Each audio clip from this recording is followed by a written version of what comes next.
Little League's in full swing in our beautiful state. Doesn't it take you back? It's a short ride from the Little League Diamond, perhaps all the way to the Big League Diamond. Good speed there. Atta baby.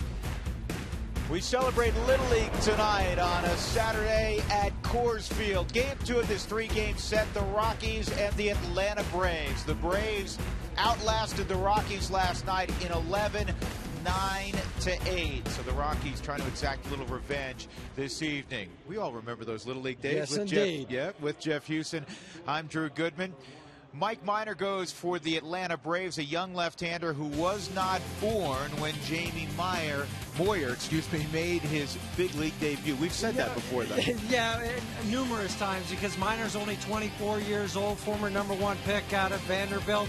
And some compare him to Tom Glavine. I'm not sure he's that good or at that point in his career, but he has the same repertoire where the fastball, the changeup, the slider, knows how to cut the fastball and do all that. Was roughed up in his last outing, gave up seven earned runs, but he's going up against the veteran, the 49-year-old Jamie Moyer, who could probably remember back to his Little League days, but it would take him a little bit longer. But Jamie is coming off also a start in which he struck out 7 guys against the New York Mets. The good thing for Jamie is every single one of his starts this year, he's gone at least 5 innings. The bad thing is he hasn't gotten a whole lot of run support in his starts. No, he hasn't. In 3 of his starts while he's in there, the Rockies have not scored at all. By the way, the only difference between Moyer's Little League days and Minor's Little League days, when Moyer played, they used wood bats. When Minor played, they were already into the graphite aluminum style bats. That's Jordan Pacheco. He is back. There have been several roster moves. We'll tell you about those next.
For the visiting Atlanta Braves in Game 2 of this 3-game set.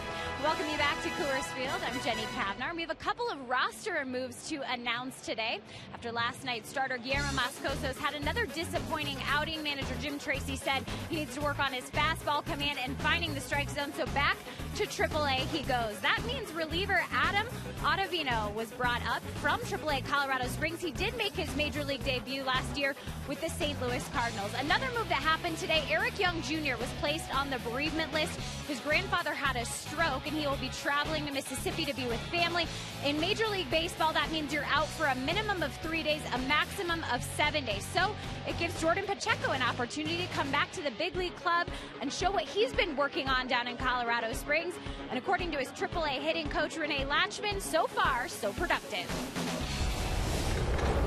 Well, I'll tell you one thing. He got out of the car when they sent him down here, and he started hitting line drives, and he's continued to hit line drives. He's squared the ball up better than any player that we have down here. And I've talked with him. Last year was not a real good year for him, and I don't think he was healthy all last year. He's still learning third base now. It's gonna, he's gonna have some ups and downs at third base, but the way he was swinging the bat, he was doing an outstanding job down here. Jim Tracy said Pacheco does still have some things he needs to work on at third base, but it'll give him a good opportunity with the big league club. We have Rockies baseball to get to against the Braves tonight. Coming up next, Drew Goodman and Jeff Houston taking you up to first pitch.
Rockies baseball on Root Sports is brought to you by your neighborhood Toyota stores. Toyota, moving forward.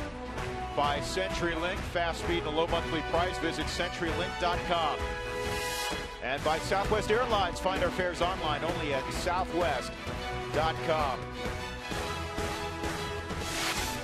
Oh, he's got good wheels also. A little leg hit. You can run through the bag, that's all right. He's fast. Good quicks. Jamie Moyer used to have those kind of quicks. Making his way to the mound, the 49-year-old Jamie Moyer. Michael Bourne will lead things off. One of the top leadoff hitters in the National League. Former Houston Astro. And here's the Southwest batting order for Freddie Gonzalez. Chipper Jones will be in that 2 spot again. 21st time in his career he is hitting that spot. Martin Prado battling a flu bug is available today. Freddie Freeman, another huge game last night. Brian McCann, Dan Ugla. Matt Diaz against the lefty will be in left field. Jason Hayward slides to the 7th spot. Tyler Pasternicki. We saw him late last night. He had a base hit Played a little defense late. Mike Minor is on the hill, and Jamie Moyer making his 5th start, and as Jeff was talking about a few moments ago, he has not had great run support. No, and that's been part of the problem for Jamie. I know 1-2 with the 314 here at Coors Field, 1-1 with the 306, so he's figured out how to pitch at altitude. And the first pitch, a drag bunt, it goes over Moyer, and it's going to be an infield hit. So Michael Bourne got it airborne. I don't know if that was by design. And it just went over the head of Jamie Moyer. Now a 9-game hitting streak for Michael Bourne. Well, it's typically not what you're trying to do when you're bringing the ball with you as a left-handed hitter. You want to try to get it on the ground, but get it by the pitcher right to the second baseman. It worked out perfectly for Michael Bourne. And since 2008, he leads all major leaguers now with 55 bunt base hits.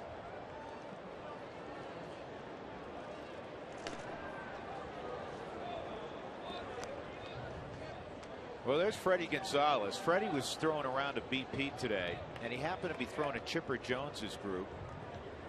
And I was standing watching, and I was chatting to Chipper a little bit, and he gets in the cage for about his 3rd round against Freddie. And he fouled off a couple pitches, which is really unusual in batting practice. And he said to Freddie, you got to slow it down. Moyer doesn't throw this hard. Well, and also think during batting practice, they're not throwing from the rubber. They're throwing closer, roughly 45 feet from home plate. So it'll be quicker coming from that short of a distance. But you're right. You're used to a major leaguer. Yeah, give me something on it so I can feel like I got the timing as I head into the game. Now Chipper naturally has faced Jamie Moyer in his career. He's faced him 27 times, 9 hits, so a 333 average. He has a home run against him. Well, Jamie's thrown 118 2/3 innings against the Atlanta Braves in his career. But good lately. When I say lately, the last few years against him, 3-1, 292 over his last 4 decisions against Atlanta. Career-wise, 6-10 with an ERA above 5. Most guys weren't making a living in the 90s and the early part of the 21st century getting W's against Atlanta on a consistent basis. No, all those division titles they won and pitching staffs. Ball and a strike on Jones. Last night, right-handed Chipper went deep.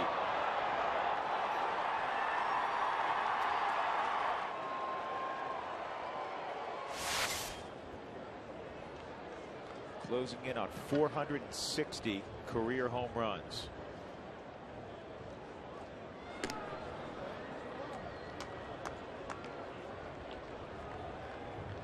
Third all-time among switch hitters. Mickey Mantle #1, Eddie Murray #2.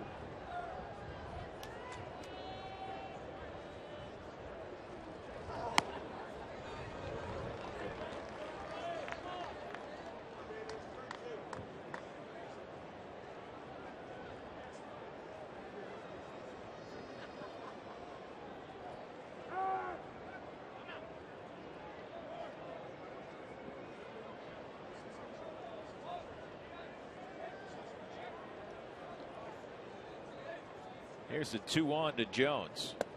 And then he tried to cut the baseball on the inside corner too far. That's the hardest pitch he's thrown this year. That's the first time we've looked up and seen 80 miles an hour. We've seen a lot of 77 and 78s. We've not seen 80. No, I have not. Not this year. I mean, not even during spring training.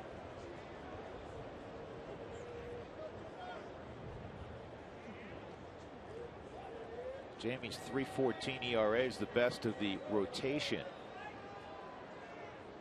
Rotation that has really struggled. Chance for 2. Chris Nelson to Scudero on to Todd Helton, a 5-4-3 double play. He just keeps making pitches. He keeps you off balance. The art of throwing off the timing of the hitter.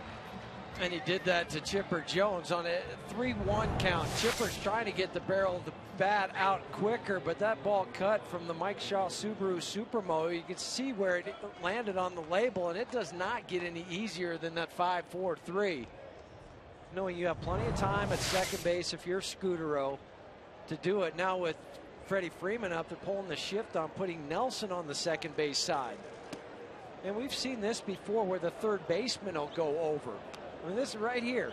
That's Chris Nelson, the third baseman. How about Freddie Freeman? 4 hits last night, a career high. He's turning into James Loney, the guy who just kills the Rockies. He has 26 career home runs? Yeah, 26 career home runs. 7 have come against the Rockies. Only played 9 games against the Rockies in his young career. And this ball is in the air to shallow left. Cargo will make the catch, and Jamie Moyer, after giving up the bunt base hit, gets a double play off the bat of Chipper Jones and a lazy fly ball. Good start.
And hopefully they do what they did last night, put a 5 spot in that first inning. Marco Scudero will lead things off for Colorado. Here's the rest of Jim Tracy's Southwest Airlines lineup. Dexter Fowler will be in the 2 spot tonight. And then it'll be the familiar foursome, 3, 4, 5, 6. Cargo, Tulowitzki, Helt, Kadire. Willeen Rosario catching, batting 7th. Chris Nelson will bat 8th, and then Jamie Moyer. Rockies scored 8 runs last night, lost. Took a 3-run walk-off home run on Wednesday in the 9th inning to produce 8 runs and a victory against the Dodgers. There's the numbers on Mike Minor's 5th start this year. He's not dissimilar from Drew Pomerantz in that he didn't spend a whole lot of time in the minor leagues. He actually spent more time in the minor leagues than Pomerantz. He had 24 minor league games. Yeah, just his 29th major league start, 30th career appearance for Minor. We saw that as former #1 pick in 2009 out of Vanderbilt. They had 6 draft picks that year. He is the only one to make it to the big leagues so far.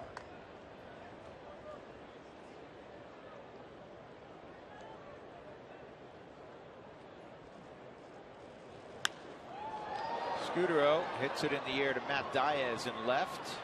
1 out. Atlanta defensively. Bourne and Hayward along with Diaz in the outfield. As we go to the infield, Chipper Jones naturally is at 3rd. Tyler Pasternicki, whose father was a big leaguer, he's at shortstop. Dan Uggla at 2nd, Freddie Freeman at 1st, and Brian McCann behind the plate.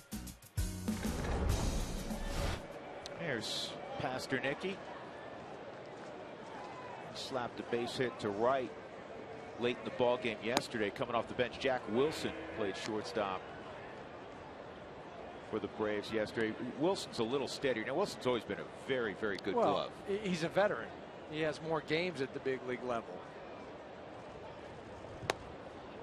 Pasternicki only has 2 errors on the season.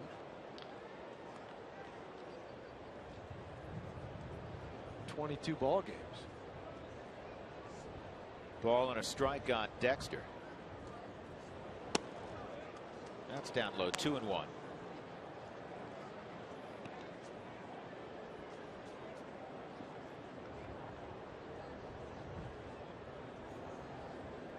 Cargo on deck, one out in the bottom of the first inning. It's fouled off. We were talking to Dexter Fowler about remembering back to Little League, and one thing doesn't change. Little League to the big leagues. That's butterflies.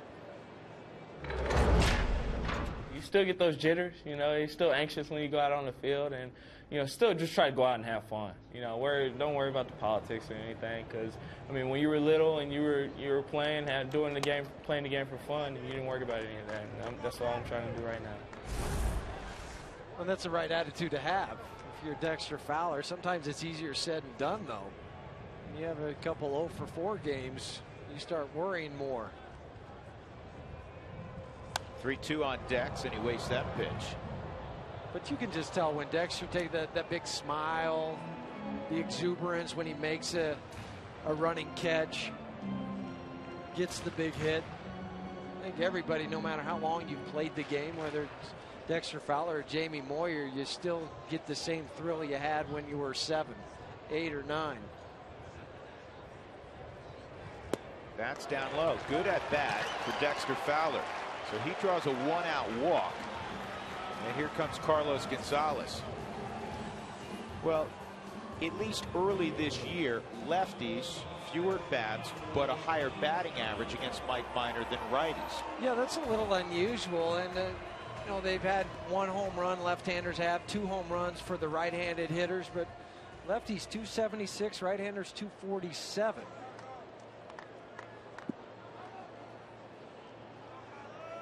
Cargo cooled off a little bit last night, 0 for 5 and a walk. Still hitting .393 on the homestand. 5 home runs, 14 ribbies, 10 runs scored. He's walked 5 times. And that's a changeup out in front. And that's one thing Minor is not afraid to do, is to throw a changeup. That looked more like the slider grip, though, grabbing it off to the side. But it had the action where it was going down and away from Carlos Gonzalez.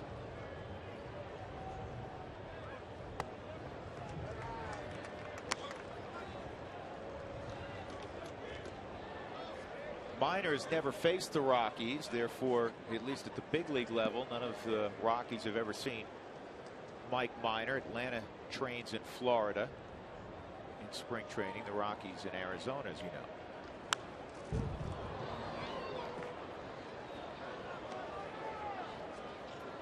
Even more important tonight, Jeff, for information with these first few hitters to be passed on down through the dugout. Yeah, because no matter how much you do on the scouting report, and Chris Warren and his group that do the advanced scouting, you're watching the tapes, it's up in the clubhouse.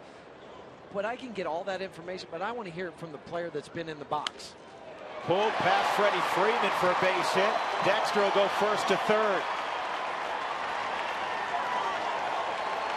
That was a typical Carlos Gonzalez rocket. Well, and what helped too is that Freddie was only 90 feet away when this ball was hit, because if he's back, it's going to be an out. They tried to go back to the slider that they got Carlos on in the first swing, and that time it stayed more to the inside to allow Carlos to get the base hit. So the Rockies a chance to operate here. 1 out, runners at first and third, and Tulowitzki at the plate. Troy last night 1 for 4, couple of walks.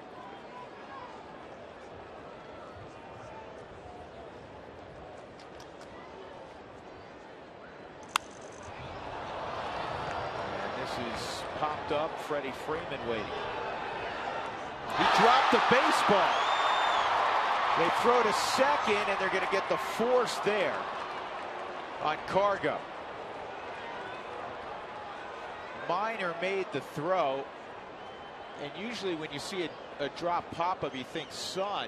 He may have lost that in the white clouds overhead. Yeah, who knows, because there are a few white clouds up there. The breeze is blowing, but he just dropped that.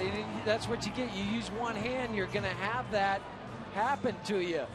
But Minor did not fall asleep on the play. I mean, that's just a straight drop from Freddie Freeman, but Minor had the smarts to grab it, pick it up, and throw to Pasternicki at second to get the force. That's your basic 3-1-6 fielder's choice.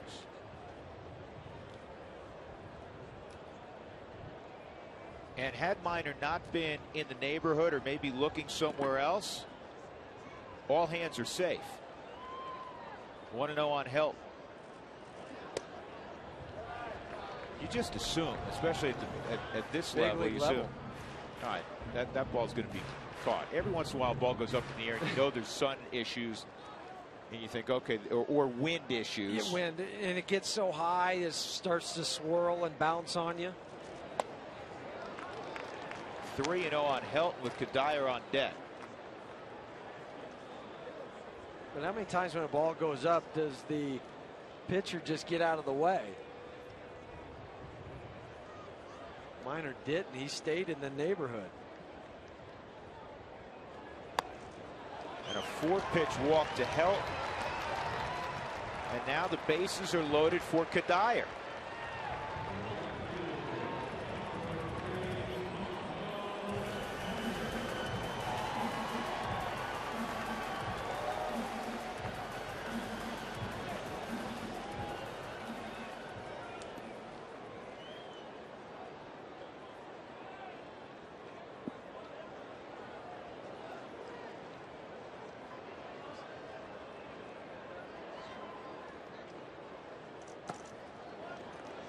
Dirt, ball 1. Kadire last night was 1 for 6. Michaels cooled off a little bit on this homestand, 5 for 24. And they're still hitting 370 with runners in scoring position. And overall 275, couple home runs, 13 driven in.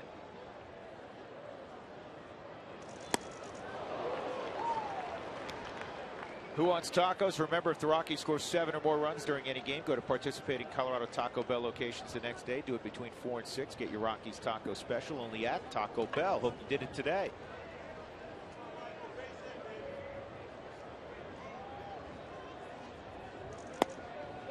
That just missed. 2-1. Rockies 5 for 14 this year with the bases loaded. That's a good number, 357. Michael looked like he caught a break on the forward strike zone. It nicked the bottom.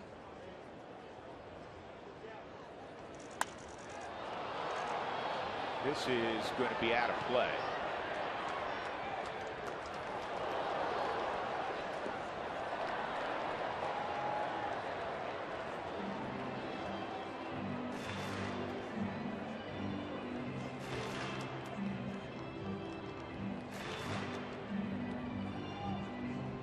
Dexter walked. Troy Tulowitzki reached on that pop-up that was dropped, became a fielder's choice, and Helton walked. Bases loaded. 1 hit in the inning. That was Carlos Gonzalez. No score, bottom of 1. And Kadire just did get a piece.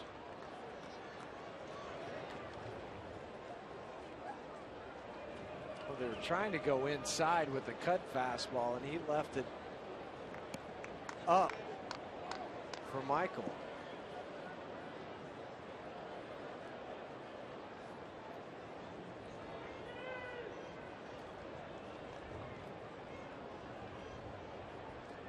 Slider or changeup.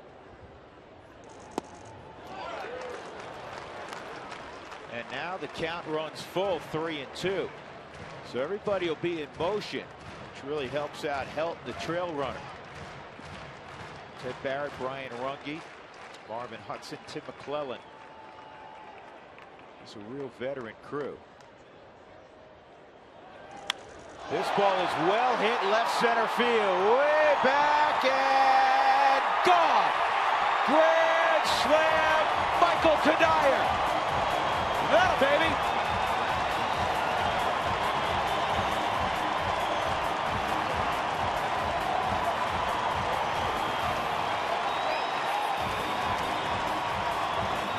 Hit it to the deepest part of the ballpark at left center field.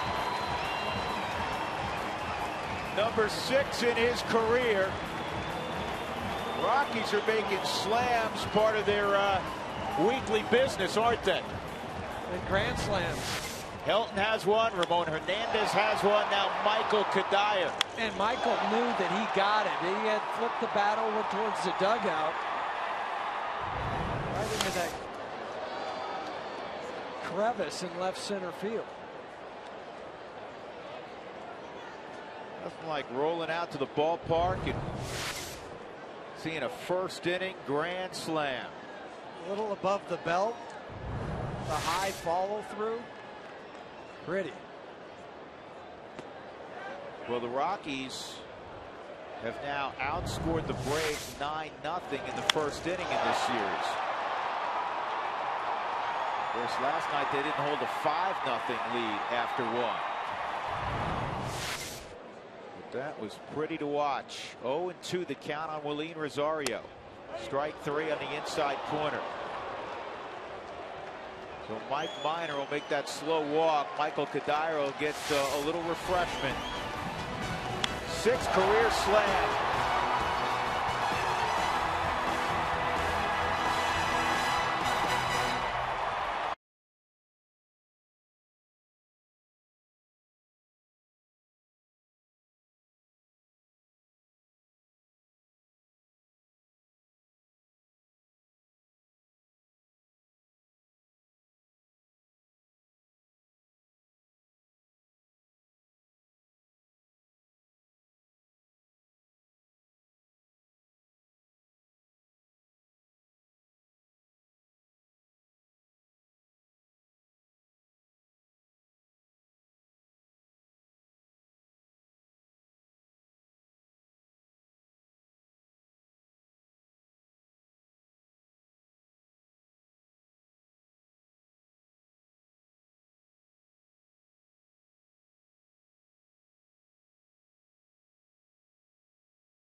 Field.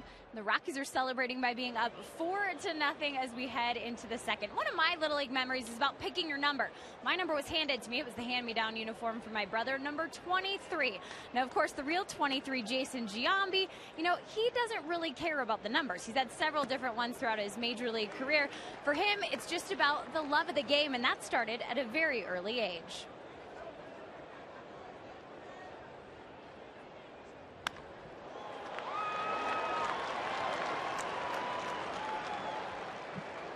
There's a Brian McCann base hit. Jenny, keep going. We're listening. I love the Little League.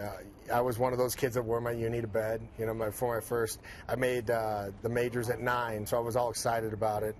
And, you know, I would have my bat in bed with me and to keep it warm so I could get hits. And trust me, I was just like every other little leaguer out there, you know, couldn't wait to get to the park and stayed all day there and played games after we got done playing.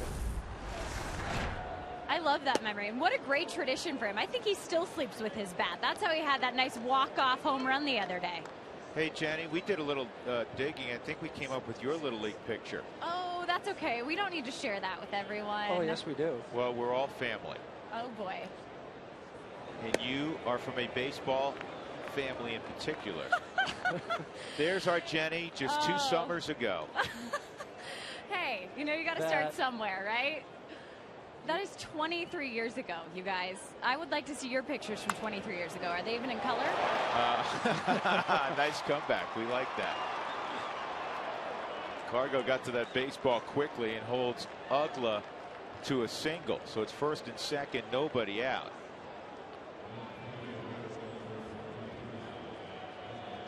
Well, Uglett doubled down the left field line in last night's game and change up away from him. He's just so strong that he can pull the ball that other guys can't do, and he kept that one inside the line. But recognizing who's out in left field and Carlos Gonzalez and his strong arm, Brian McCann said, I'm staying at second.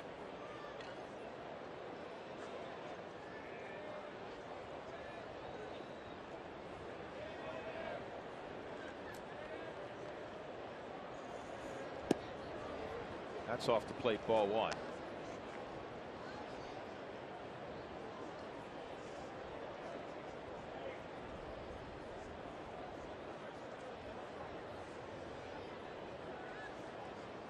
Diaz has always hit lefties. Well, this year hitting to a tune of 313.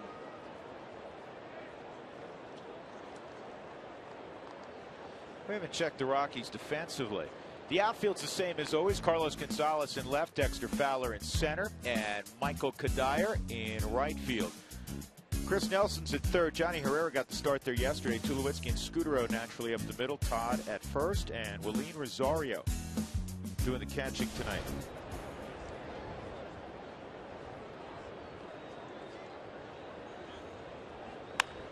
That is foul.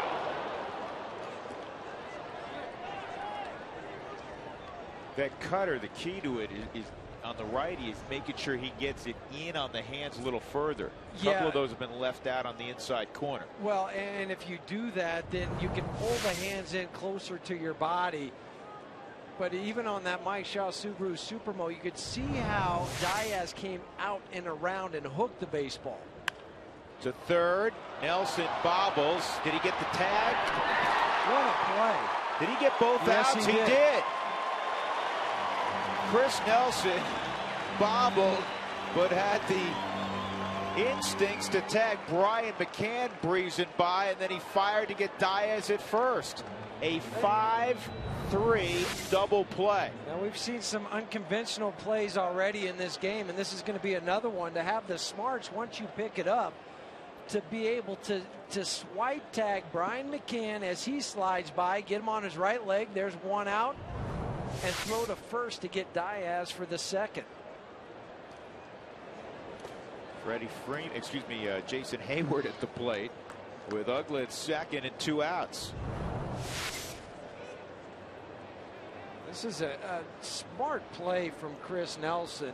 Most of the time you're taught when it comes out of your glove to barehand it. You don't go to grab it with your glove, but where his glove was in relation to the ball, that was his only play. 2-0 on Hayward. Okay, since it was out to his glove side, just do that. Strong an arm over to first, get him by a half step.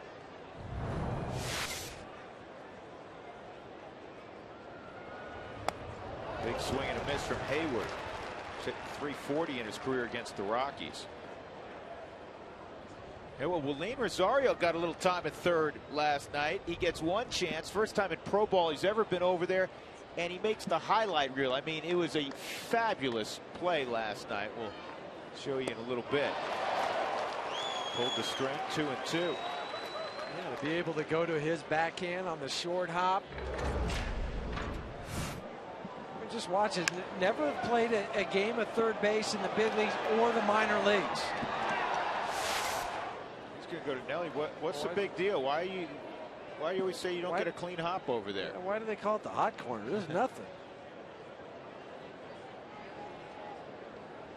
2-2 on Hayward. Rockies up 4-0 on the Kadire slam.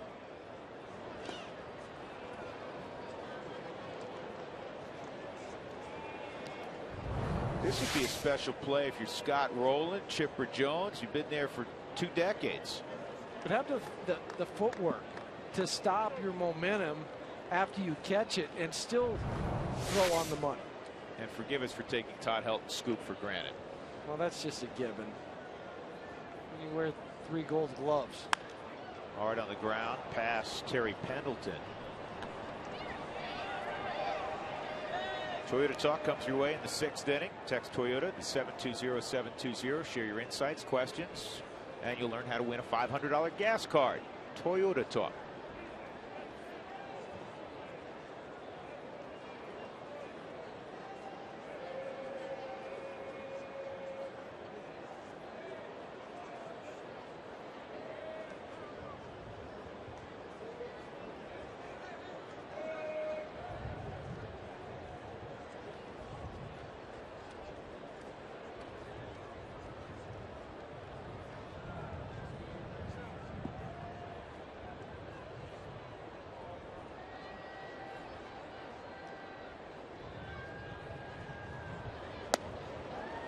Hayward walks, and that'll bring up Pasternicki.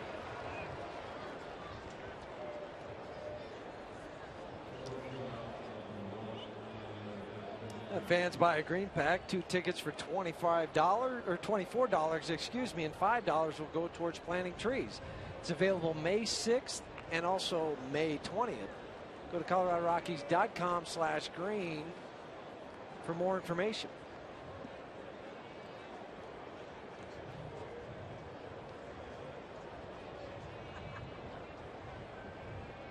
Pasternicki hits the ball the other way quite a bit. We'll see if that stays to form with the soft tossing Jamie Moyer on the hill. Well, he did last night in his pinch hit appearance, hit a line drive to right field. Tough to do when a guy's not throwing 80 miles an hour. That catches the corner 1-1. Tyler's father, Cliff, played 10 ball games at third for the '83 Kansas City Royals. He became a scout. He's working for Toronto. He was blocked by a guy who was pretty good at third base in Kansas City.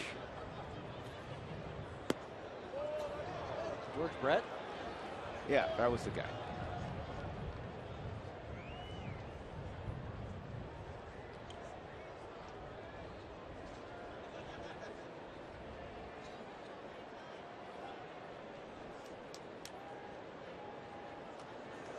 Two-one and a broken bat roller to short. Interesting inning. 2 hits and a walk and a strange double play. Most importantly, no runs for Atlanta. 4-0 Colorado.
Thanks very much, guys. The Rockies got a grand slam in the first inning from Michael Kadire, his 6th career grand slam.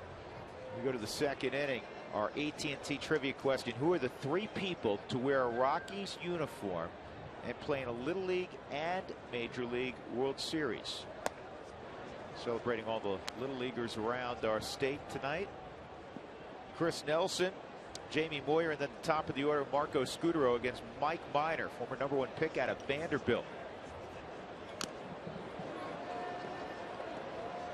Well, Minor was a #1 pick. Pedro Alvarez in 08 was good program. Yeah, good school. David Price. Last year they had 12 guys drafted.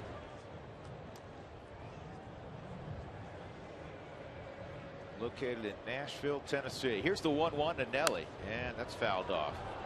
Chris really hitting lefties well, 391, struggling against righties at 4 for 35. Drew Pomerantz, of course, pitched in the SEC at Ole Miss, and these two pitchers pitched together for a time on Team USA and would pitch against each other on occasion in the SEC. A lot of similarities. Well, very similar as far as how the ball comes out of the hand, the delivery, the type of pitches, the fastballs, the changeups, the sliders. Some more cutters from Pomerantz, and this one gets in on the hands of Nelson, and he's thrown out by Dan Uggla. Both of them very tall pitchers. Minor's 6'4". Pomerantz 6'5". I have to ask you a question. I wonder if this streak will be broken here. So far, and happy Cinco de Mayo, by the way. But so far, and you as well, as we've arrived at the 5th of May, no pitcher has gone deep in 2012. Will Jamie Moyer change that? I'm gonna say no.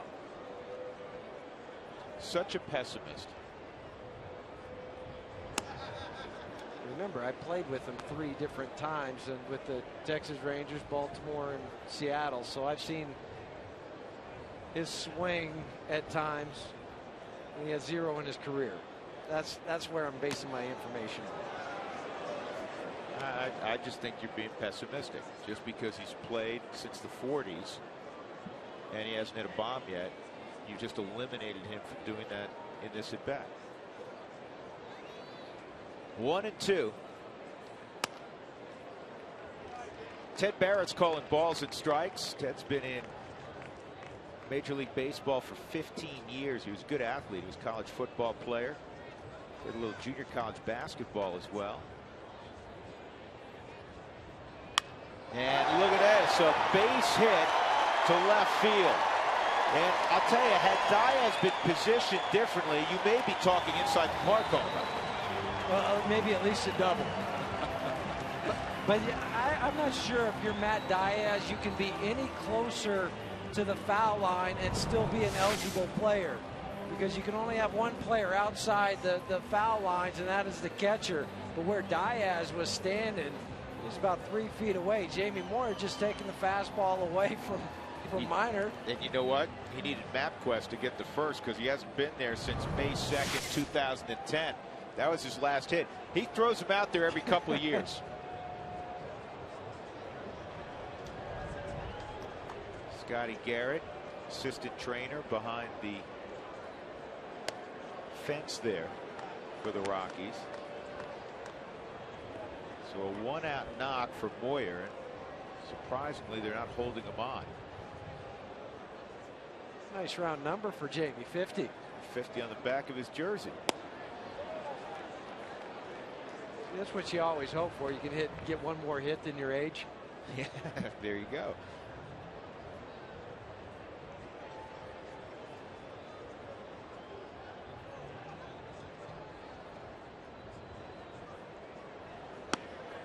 That's in there, 2-1. This is a little bit more on Ted Barrett. Ted Barrett worked the World Series last year. He's one of 4 current umpires. That's a good look at Ted. That has been behind the plate for multiple no-hitters in baseball. He was behind the plate in '99 when David Cohn twirled his perfect game for the Yankees. And he was behind the plate last year when Irvin Santana threw a no-no for the Angels. Yeah, I always liked when Ted was umping, because he was very fair. You could talk to him. He had a very level head about him. This ball toward the hole, and it'll sneak through. Pasternicki was 2 and 2 over, playing double play depth and cheating close to the bag, and Marco shot it through the hole. First and second for Dexter. Well, and the way they were trying to pitch Marco as well, they were trying to pitch him away and then go something soft where he would roll over to get the double play, but Scudero found that 5-6 hole in between third base and shortstop. These are the balls that weren't finding holes early the first few weeks for Marco, and they are now. Yeah, he was hitting the ball hard, but no luck. But that's why Marco's up to 276 average after that base hit.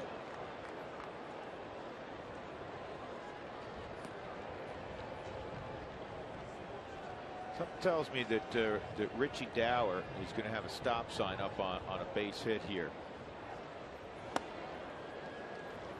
And where you're in trouble then is the trail runner, Scudero, because your thought process is, depending on where the ball's hit, I can make it to third, but you have to be aware of who's running in front of you.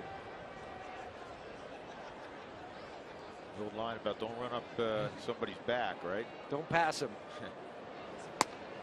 That's a strike, 1 and 2. Well located fastball at 91. See that on the Ford strike zone. Cargo on deck. Rocky's got 4 in the first on a Michael Kadire grand tour of the bases. On the inside corner.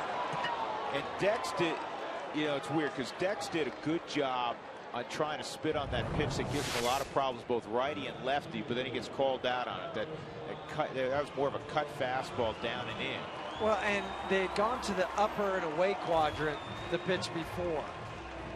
So to try to cover both sides is difficult, and we know what the averages are once you get to 2 strikes. And Dexter think, hey, I laid off it. Cargo at the plate hitting .409 with runners in scoring position.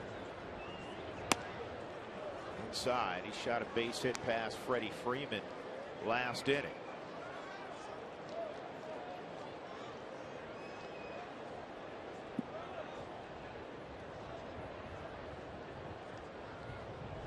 Moyer at second, he singled. Scudero singled, he is at first. 2 outs. And Cargo drives one to deep center field. Bourne is not going to catch this. Off the wall. Moyer will score. Scudero coming around. No throw. Cargo is driven in 2 more. 2-run laser of a double off the center field wall. 6-0 Colorado. And how many times have we seen Carlos Gonzalez hit a ball like this, Drew? Just where it takes off and just keeps climbing over the head of the outfielder. The palm up, palm down swing. Michael Bourne, he's been playing more shallow, trying to take the blue pit away, but even if he was playing back, there's no way he catches this. And this is nice when you're Scudero because it's over the head. I know Moyer's not going to have to worry about scoring. He can trot in there, save some of his legs. Marco scores and goes and gets a drink. Only 1 more run. We have tacos. We're in the second inning. 6-0 Rockies. Inside on Troy, ball 1. Man, when he hits them, they're loud, aren't they? They're just so much fun to watch because they have a different sound and different flight pattern than most other guys at the big league level. And now there's a nanosecond off the bat to really knocking a hole in the center field wall. They're 415 feet away.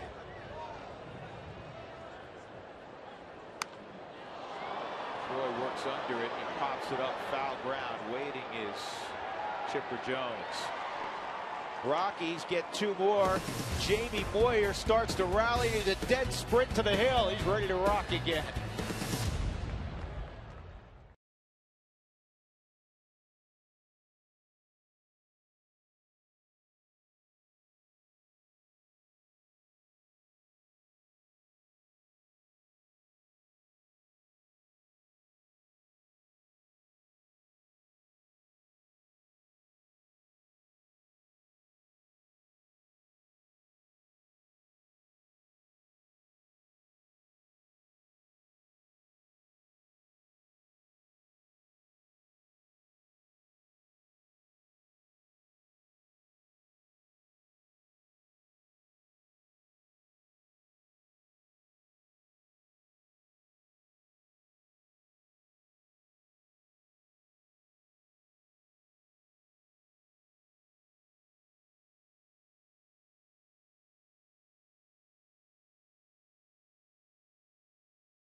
we celebrate Little League Baseball tonight all around the state. I know, Jeff, most of our weekend time when we're not at Coors Field or out on the road is spent at diamonds around the metropolitan area, really around the state.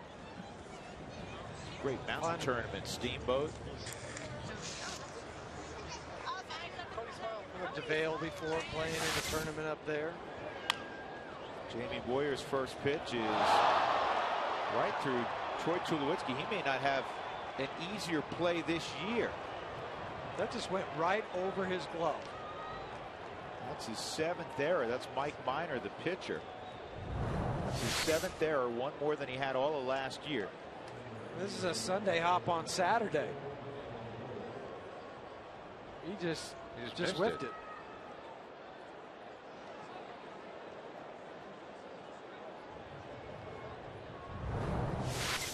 So Michael Bourne at the plate. Bourne bunted his way on, leading off the ball game.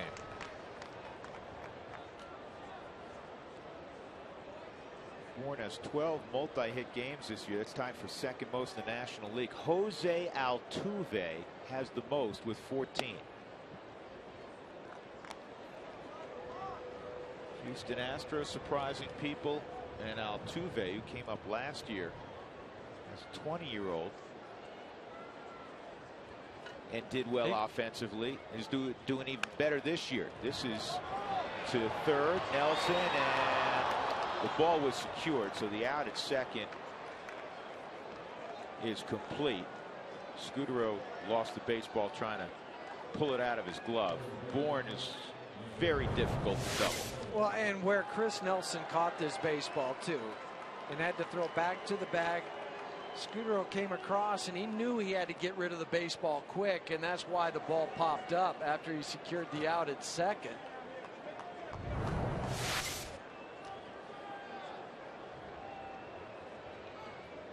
It's a shame. You should be sitting here with 2 outs, nobody on when you face Chipper Jones. Ball 1 on Chipper. He hit into a 5-4-3 double play his first time up. The Rockies have turned a double play in each inning. Chris Nelson has had the ball hit to him on each of the double plays.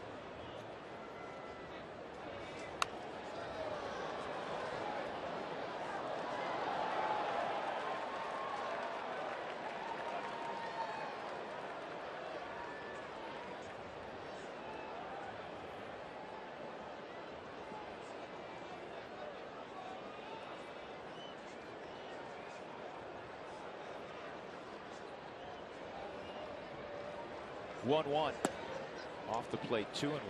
Dougie just handed me a note. I was wondering how many errors now the Rockies have committed behind Jamie Moyer. That's their 7th one they've had. That's tied for first in the major leagues. Well, Jamie doesn't know what to do out there on the scoreboard. There's 6 runs. He's had 3 starts where they have not scored a run while he's been in the game. And this is top to third.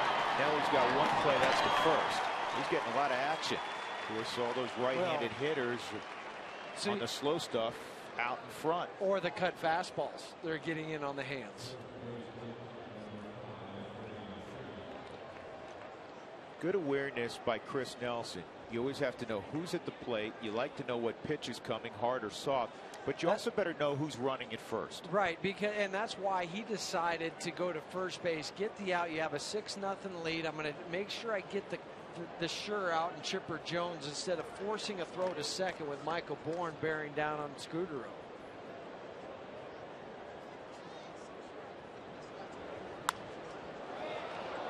Freeman fouls off the first offering.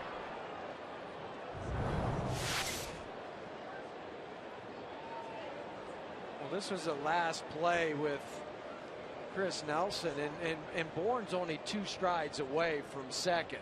And he had already started to break it down when he saw the throw. So he's going to be going in even harder with the hard slide.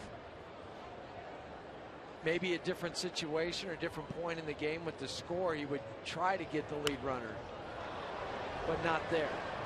2-strike count on Freeman.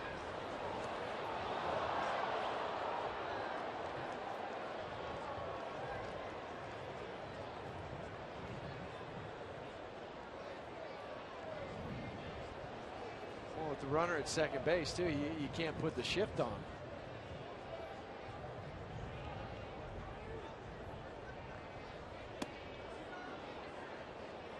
Hey, he hit 90 again. Or 80, excuse me. Careful. Yeah, I know. Careful.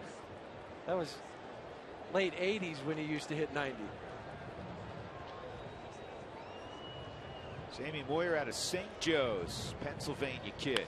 And this is in the air to left. Cargo dropped the baseball. What is going on?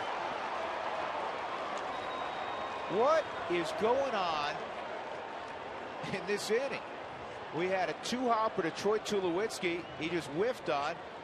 And Cargo, unless he lost that in the lights, that's the only thing I can think of. It's, you know, a soft line drive. He's right there, and then he just hit off the heel. You know what? He must have lost it in the lights. Here he turned away at the last instant. But it is ruled an error. Now that's 8 errors for the Rockies playing behind Jamie Moyer. That'll be the most now, breaking the tie he had with Wade Miley. And the last guys you'd expect to make an error. Now, I have to believe that Cargo has had 2 balls that he lost in the sun back to back in Pittsburgh. And then this one, and he had a drop fly ball earlier this year. Well, it's a shame, too, because you're asking Jamie Moyer to throw more pitches. And don't even get Jim Tracy started about needing length out of his starters. Nicely done. Brian McCann will be thrown out by Jamie Moyer. Rockies leading 6-1, an unearned run that inning for Atlanta.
Gonzalez, when he got to the dugout, Glenn Allen Hill handles the outfielders.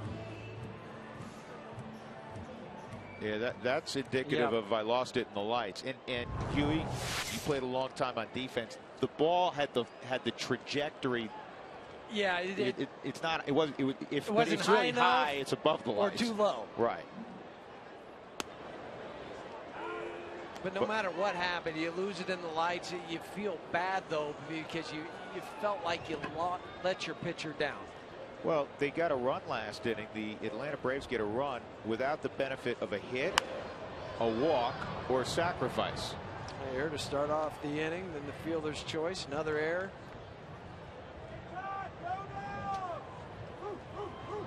But you still have the 5-run lead.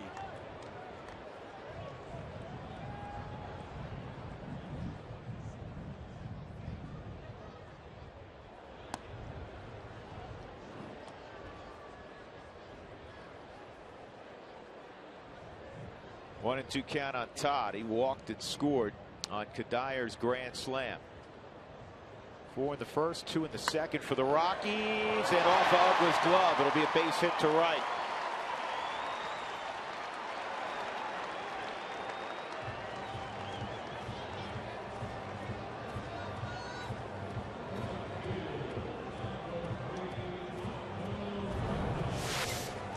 This ball was hooking on Dan Uggla. And remember, second basemen typically will use a smaller glove to be able to turn the double play quicker. That's where he wishes he had one of those longer outfielder's gloves.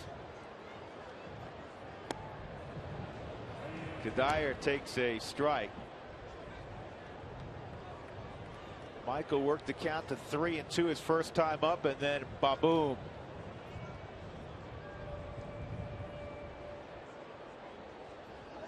And this ball toward the gap in left center field. Bourne trying to cut it off. Will. Helton is going to go first to third, throw to second. He got Kadir. Michael tried the swim move. Good throw by Bourne to Dan Uggla.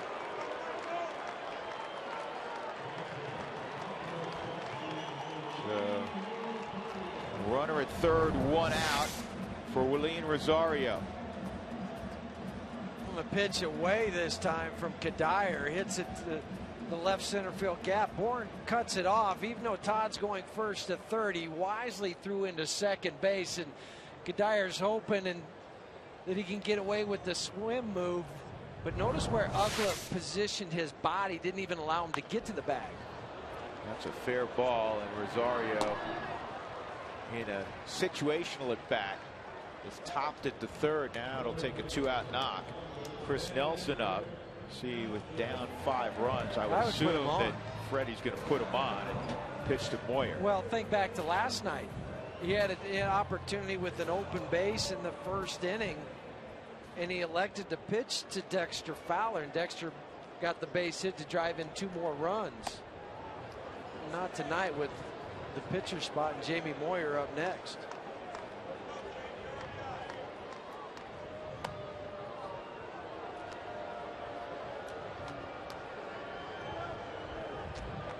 Last night, this was interesting because you had a lefty in the game at that point. O'Flaherty with Eric Young at third was performing an intentional walk. I was talking to Zach Goodman last night, and he had that 11-year-old brain going, and he said, you know, EY, great in speed. He's getting a decent lead because you have a lefty, and he's not really paying attention. He's throwing 4 wide ones. He wanted to see if he could take off and steal home. Well, you ever seen it? I have not seen it. That would have been gutsy because Todd Helton was hitting next. That's what I told him. I said, you don't want to take the bat out of Todd's hands. But he's the one guy that, if everybody fell asleep, could pull it off. Yeah, but because you had a big right-handed bat. You had Tulowitzki standing there at the plate.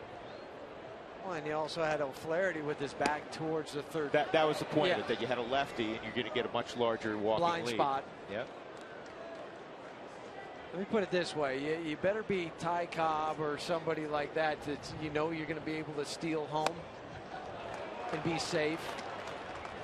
Because if you're not, that might be the last time you have an opportunity to run over at third base. Well, I don't think Todd will do it. Chris Nelson did it to win a game. 2-1. Jamie Moyer slices one foul. He's starting to feel his oats. Diaz may have to back up in left field. Well, I don't think he's going to move off the line very far. Michael Bourne. I've never seen a center fielder position where Bourne is right now. Look where Michael Bourne is. He's about 50 yards from where he normally would play. It's 3-2 on Moyer.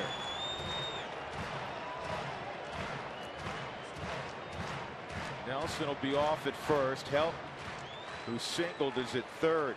Rockies up 6-1. They have 7 hits already against Minor. Swung on and missed. No runs, but drama in the third as well. 6-1.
Rockies indeed, and go Little League. Today is our day to celebrate Little League across Colorado and to talk to some of the Colorado Rockies and get their fondest memories.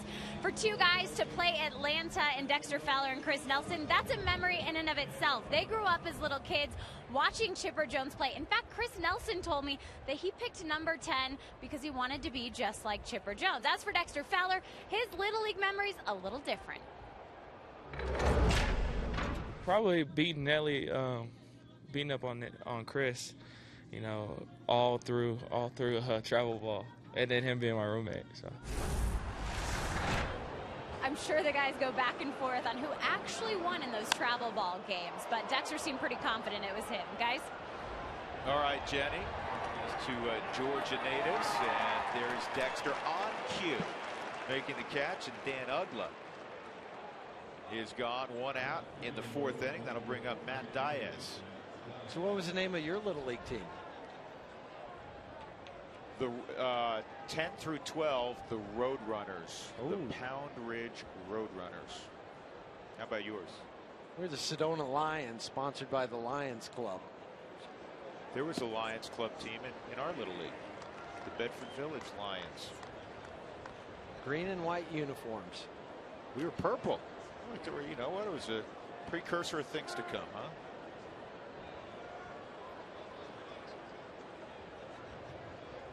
Just remember those were old, heavy uniforms, though. Ground ball, base hit for Diaz. Let's answer our AT&T trivia question. One out, Jason Hayward coming up. Who are the three people to wear a Rockies uniform and play in a Little League and Major League World Series? And that's why we phrased this to wear a Rockies uniform, not necessarily a former player. Charlie Hayes, former player. Jason Marquis, former player who's still applying the trade. And Carney Lansford was a great player, but never wore the Rockies uniform as a player. He's been their hitting coach. There's Carney. Batting title in the American League. Just finished second another time. Tremendous hitter. It's pitched by Moyer. 1-1 on big strong Jason Hayward.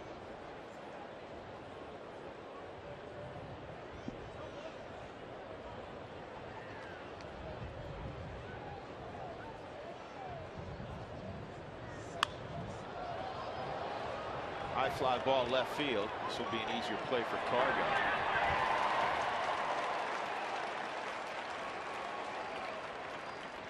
Two gone, and Tyler Pasternicki coming up. Our CenturyLink high-speed pitch, Mike Minor 93. Jamie Moyer has touched 80 twice for the first time this year, we believe. Fast speed and a low monthly price. Visit CenturyLink.com.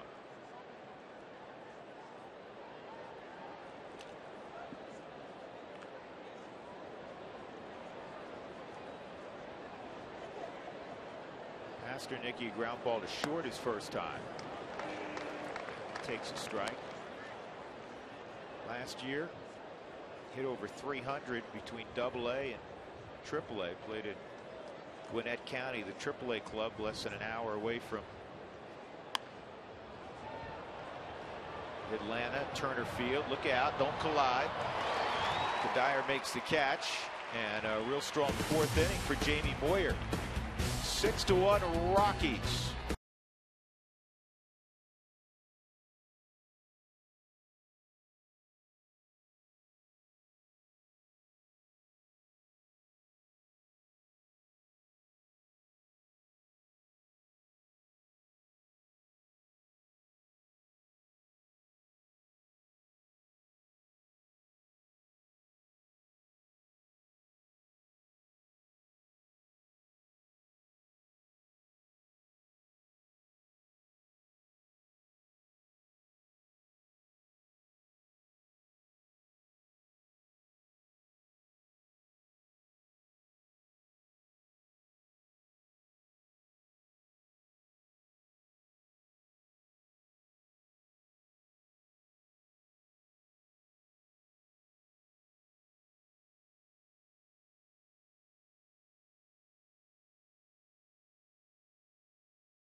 Colorado Rockies baseball on Root Sports is brought to you by Ford Focus. It's 40 miles per gallon of pure fun. Start more than a car. Ford Focus, go further.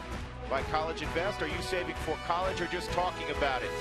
By Wells Fargo. Wells Fargo customers get your 2-for-1 Rockies tickets today by going to wellsfargo.com/Rockies. Wells Fargo Bank, member FDIC. And by AT&T, the nation's largest 4G network. AT&T, rethink possible.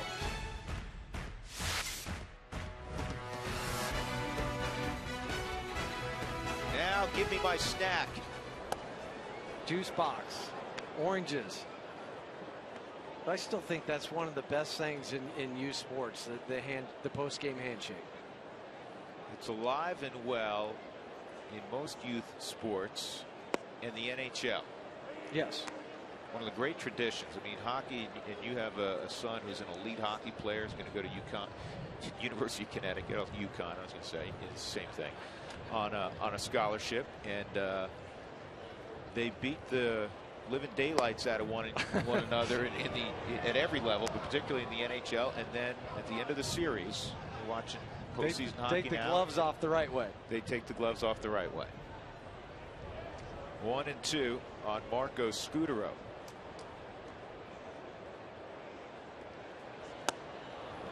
And Mike Minor strikes out Scutaro, 1 out. 4th strikeout for Minor, the former Vanderbilt star. Well, tune in tonight after the ball game and after the Toyota post-game show for Rockies All Access. Breakfast with the bullpen. Get to know Rockies relievers Matt Belisle and Rex Brothers over breakfast when our very own George Frazier asks them the tough questions. It's Rockies All Access tonight after the game. You see Belisle's face in that picture there? Yeah. That had nothing to do with Brothers. He was looking at what Frazier was eating. He said, "You got to be kidding me." I thought maybe he was just having breakfast with George. George and Matt, Rex, it's that fraternity though, with George being a former reliever. You have that mentality. You understand what those guys go through out in the bullpen. They've gone through a lot in this young season for the Rockies, 25 ball games. Cargo, a single and a double. He's driven in 2. And that catches the zone. Cargo with 25 RBIs, among the league leaders in that department.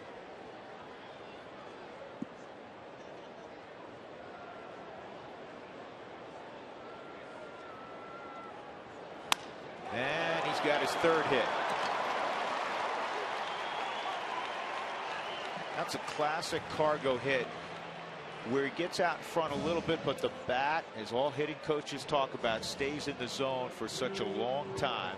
He's able to hit it off the end with authority still. Yeah, but the approach is the right one because he's more up the middle. The leg kick, the classic leg kick from Carlos Gonzalez, but notice the head extension going all the way down towards the barrel. I mean, that's just a gorgeous swing. Troy has popped the ball up twice. And it's not beyond Tulowitzki to take about 15 steps down the dugout stairs and up a small flight of stairs and go to the indoor cage between ABs. Oh, just try to iron things out. Look for him to hit the ball to the right side this time, though. You've popped 2 balls up. I know the one went to the first baseman, Freddie Freeman, that he dropped for the fielder's choice, but it still was not the swing we're accustomed to seeing, and then the pop up to Chipper Jones. So keep the left shoulder in and look for a ball away from you that you can drive to the off gap. Yeah, it works under it again, out in front a little bit. Pasternicki will make the catch. So Cargo left aboard, 6-1 Colorado as we go to the 5th.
in your home by visiting responsiblebynature.com.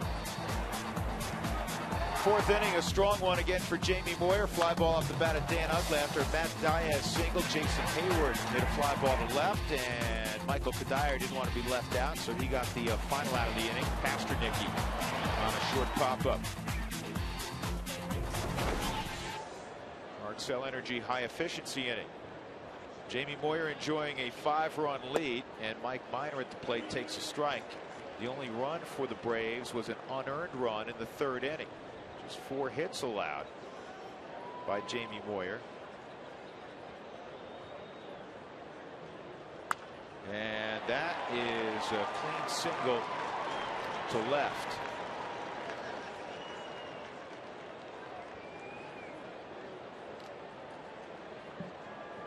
Don't forget, fireworks are just around the corner, and they start early this year on Memorial Day after the second game of the day-night doubleheader. Remember that. There's 2 games. One starts at 1, the other's at 6 against the Houston Astros. Don't miss out. Get your tickets today. It's the second game. It's the night game against the Astros.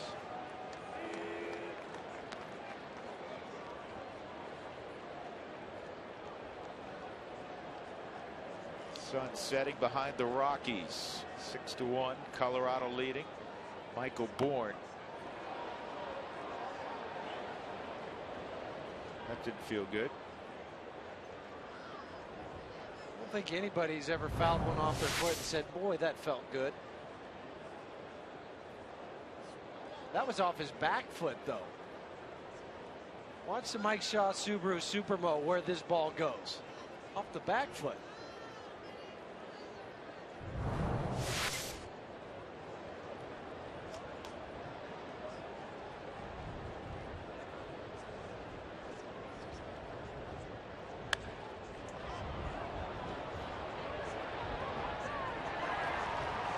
Bourne retired on a fly ball to Cargo, 1 out, and that'll bring up Chipper. Rockies enjoying a 5-run lead. Chipper gave him a hard time last night. Jones hit a home run against the Rockies and also threw out a couple of singles, 3 for 5 evening.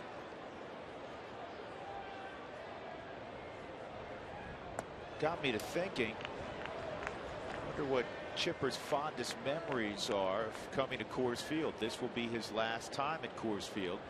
I asked him that around the hitting cage today, and he didn't hesitate at all. He said, first playoff game at Coors Field in '95. I hit 2 home runs and robbed Andres Galarraga of a double going to my right. How about that for a memory? I think it's 17 years ago. This ball driven to the gap in right center field. And Minor is going to score the second Atlanta run. The ageless wonder, Chipper Jones. 49-year-old Jamie Moyer giving up a double to 40-year-old Chipper Jones, and it's 6-2. Remember what Todd Helton was saying about Chipper Jones yesterday when we talked about it on our broadcast? Is what makes him so special is the ability to hit from both sides of the plate equally. This time he takes the ball that's down and away from him, just slices it into the right center field gap, allowing Minor to score from first base, but he's just so consistent. You want to talk about consistent? Chipper Jones in his career is a .304 hitter. What do you think he's hit from the left side in his career? 305. 304. He's hit .304 from the left side. He's hit .304 from the right side. I was just saying 305 and 303. I mean, that's amazing. Yeah. That is absolutely amazing. Now, I know you're saying, well, wait, he's got 250 something more home runs, 249 more home runs left-handed. He's had more at bats left-handed than he has right-handed. Almost 4,000 more at bats left-handed.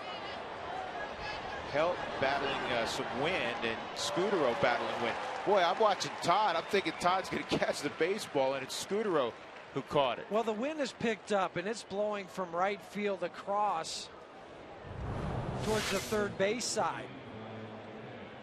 So Todd's coming in thinking he's got a chance to get this, but Scudero continued to stay with the baseball, and a good thing that he did.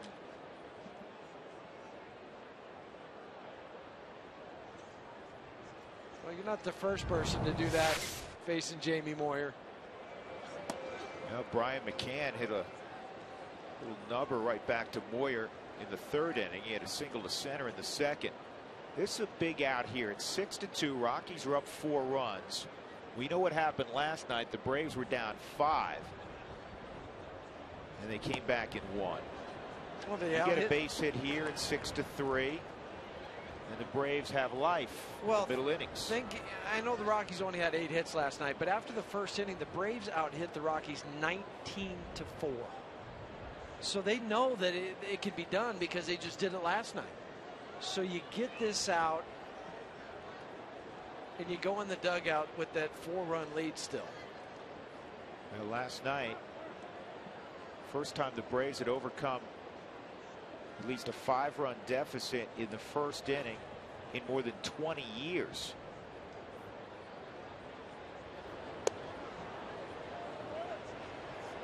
Three and 0. Then you have Dan Uggla on deck. You would think Moyer would like to get McCann left on left.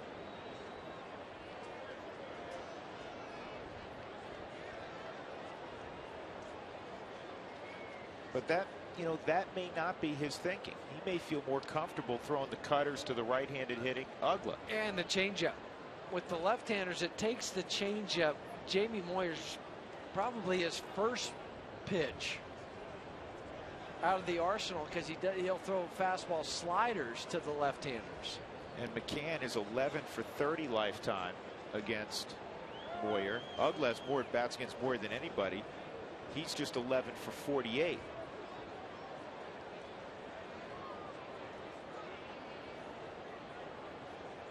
(3-0).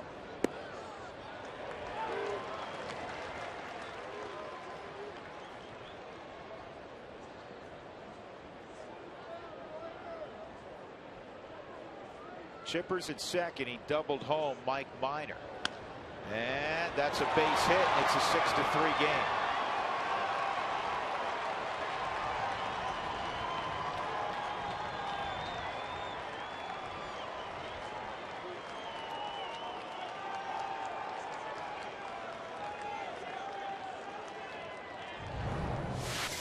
This is why Brian McCann has been a 6-time All-Star for the Atlanta Braves, because he can catch and he can also hit.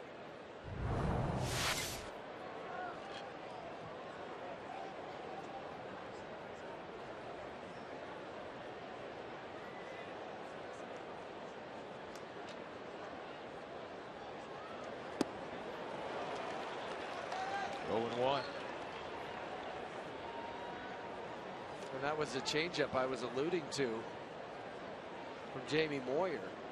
First pitch to Uggla. Dan Uggla, since the start of 2006, has hit 193 home runs. Only 8 players in the game have more home runs in that time frame. That's a strike. Their names: Ryan Howard, Albert Pujols, Prince Fielder, Adam Dunn, Mark Teixeira, David Ortiz, Miguel Cabrera, and Alex Rodriguez. Speaking of Pujols, did not start today. Got a day off, a mental health day. Shift is on, and that just missed. 1-2.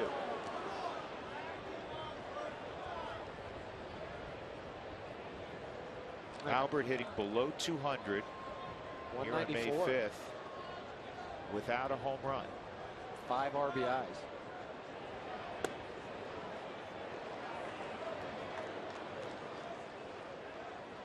How about Jamie in his last outing? He struck out 7. Wasn't his best performance. No decision against the Mets. Gave up 4 runs in 5 innings, 11 hits. But the 7 strikeouts, not only a season high for Moyer, it's more than any other Rocky starting pitcher has produced in a game this year. You wouldn't think it would come from Jamie, and on cue, he has his first punch out of the night. In the inning, 2 runs for Atlanta. Chipper Jones doubled home 1 run. Brian McCann, the perennial all-star, singled home another.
Time to check the Coors Light Cold Hard Blast. First inning, bases loaded, 3-2 pitch, Michael Kadire. And he leaves the yard to deep left center field. A grand slam, 6th career slam for Kadire. Rockies up 6-3. Drew Goodman, Jeff Houston, Jenny Cavnar. Rockies looking to add on here in the 5th against Mike Minor. Still out there despite the 6 runs, 8 hits allowed. Kadire will bat after Helton and then Willeen Rosario. Todd a walk and a base hit.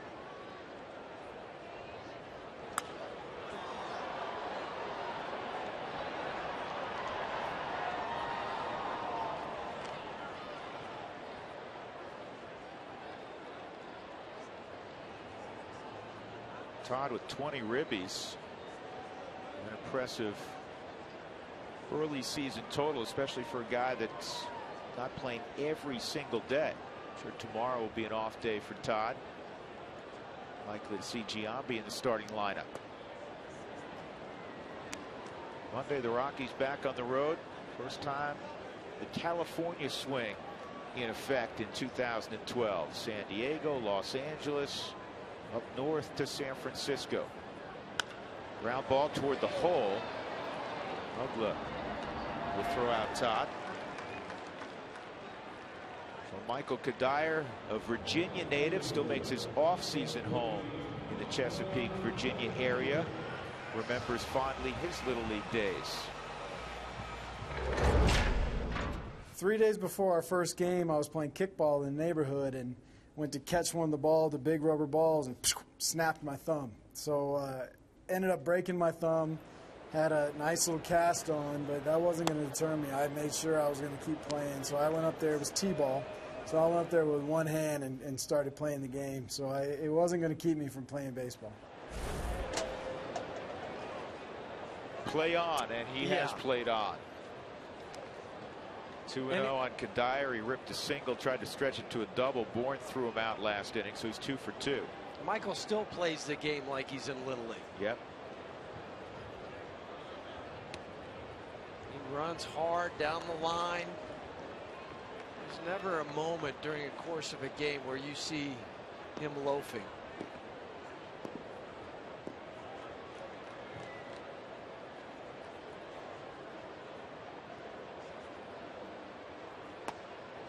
Four-pitch walk. Kadire will go to first, and that'll bring up Willeen Rosario. Willeen 0 for 2, a strikeout, and a ground ball to third. After watching the Rockies play tomorrow and the Toyota postgame show, stick around for Rockies Weekly with Jim Tracy. We'll chat with Todd Helton about his terrific start to the 2012 season and find out the reasoning behind some team members' jersey numbers. Also, don't forget to look for the keyword during the show to win a pair of tickets from Root Sports. That is Rockies Weekly with Jim Tracy late tomorrow afternoon. You mentioned that West Coast trip for the Rockies. Just saw that Houston Street will miss this series against the Rockies. And on the DL with latissimus dorsi, which is the back of the arm, shoulder area.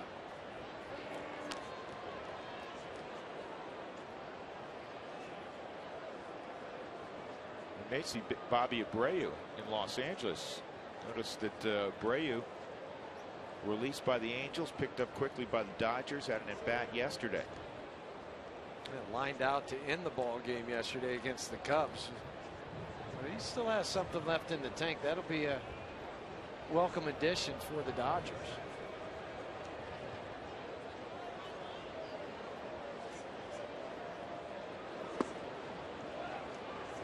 One ball, one strike on Willeen. He homered against Clayton Kershaw on Wednesday. Last couple of weekends, Jim Tracy has played Rosario on Saturday night and saved Ramon Hernandez as #1 catcher for the Sunday day game. It depends on the pitching matchups and who he feels like is going to work the best with the pitcher. Rosario has caught Jamie Moyer a couple different times this year. So that's to his advantage. And I remember going back to Milwaukee a week or so ago on the Sunday game, Gallardo was going to be on the mound, so he wanted Hernandez to face Gallardo.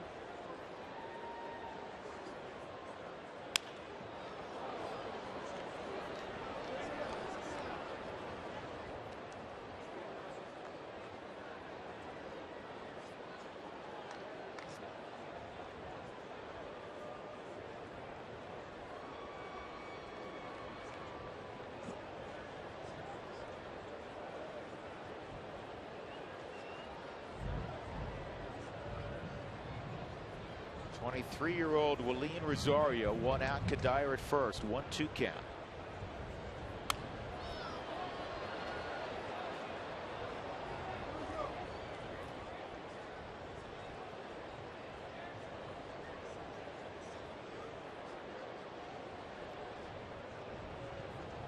Powerfully built kid.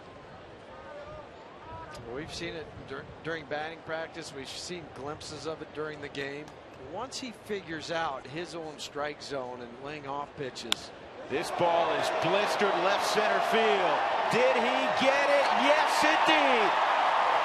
Two-run jack for the baby bull.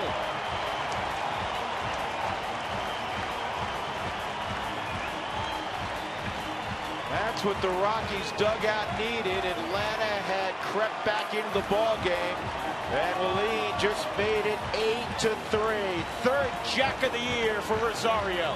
Think of where all his home runs have gone through. They've either gone to center field or left center field. They haven't been the pull kind.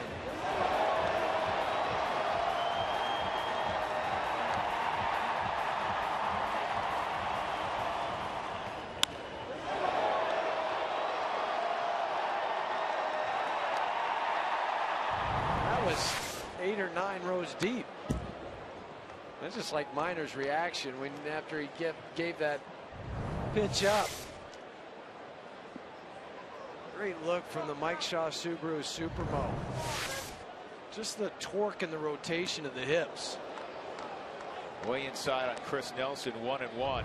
Willeen has 9 hits this year. 6 are extra base hits, and there's his mentor, Ramon Hernandez, who's done a great job helping tutor Willeen, breaking him into the big leagues. 13-year difference between those two guys. Back up the middle. That's how you respond when somebody jackknifes you. Go right back through the originator. And you got to start to wonder. Jamie Moyer's up now, but how long Freddie Gonzalez is going to stay with Mike Minor. Well, it's also 8 runs or allowed by Minor is a career high already.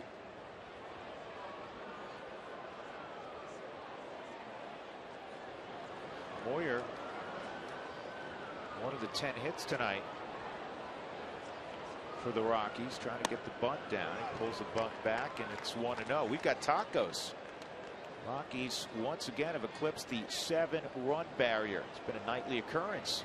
Make sure you go to your participating Colorado Taco Bell locations tomorrow between 4 and 6 to get your Rockies Taco Special. Feed your Rockies fever only at Taco Bell. 1-1. Jamie singled and scored in the second.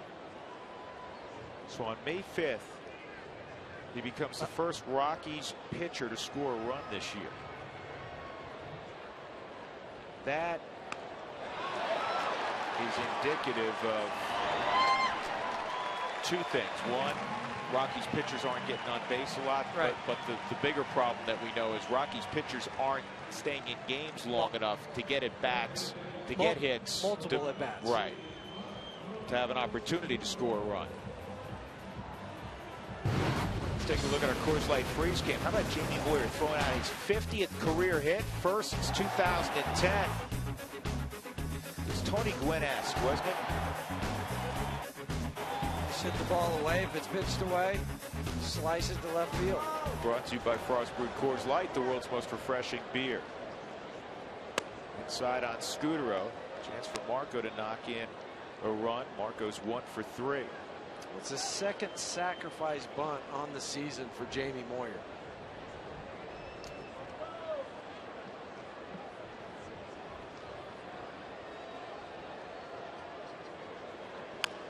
This ball is bounced to third. Chipper waits and sidearms it across the diamond.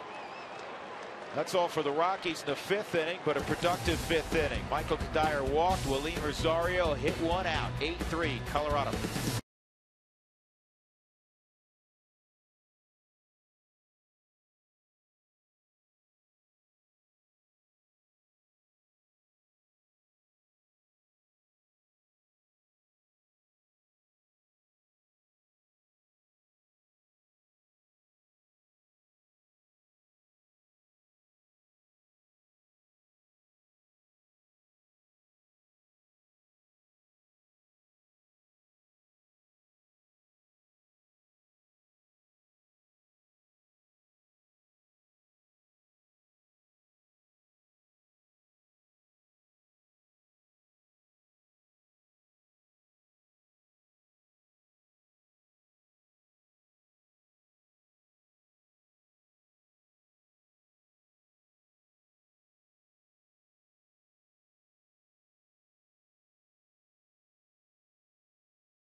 The Rockies on top of the Braves 8-3. Now this is the year of the fan, and today one very special fan is on the season ticket holders ticket. This is Kevin Molitsky, a very good friend of mine. He went to Smoky Hill High School, graduated in 1993, was a 12-time letter winner. That's right, the guy played 3 different sports, and he sits here with me today. Of course, Kevin had a terrible accident at UNC that left him in a wheelchair, but such a zest for life and such a love for baseball. I'm so glad you're joining me. I'm so glad you're the year of the fan. It's great to see you. But today is all about the Little Leaguers, too. So I got to catch your best Little League memory. All right, Jenny. Well, thank you. My best Little League memory was when my best friend and I threw a combined no-hitter. And at first base, I caught the pop-up for the last out of the game. And that was probably my best Little League memory.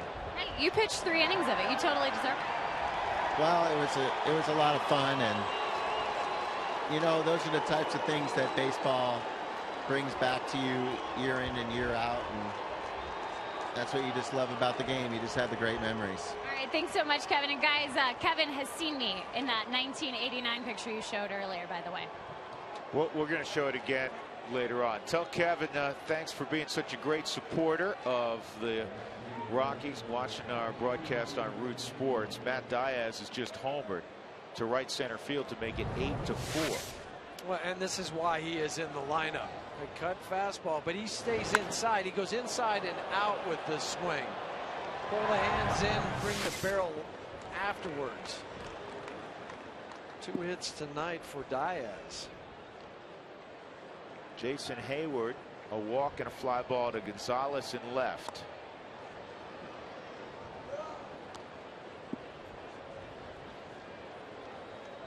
Other baseball news today, Huey, as we watch Toyota Talk going by. Heath Bell removed from the closer spot in Miami. Well, and what's interesting about that is the velocity for Heath Bell. What they're saying is 90, 91, 92, and that's not Heath Bell like.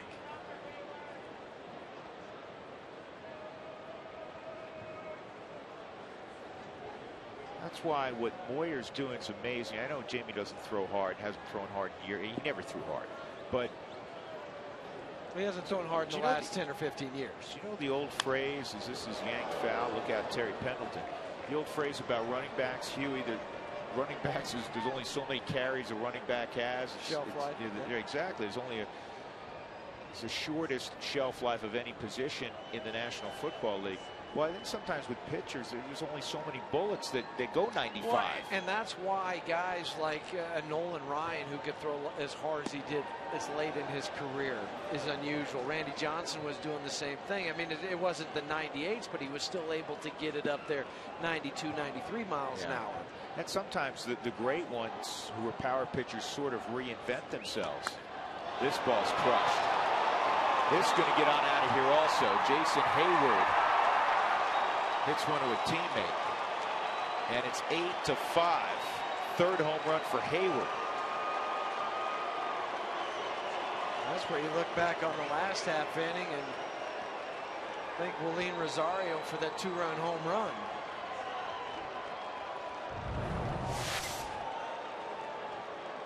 The leverage that Jason Hayward creates. Big, long, lanky frame and full extension with the bat. No doubt.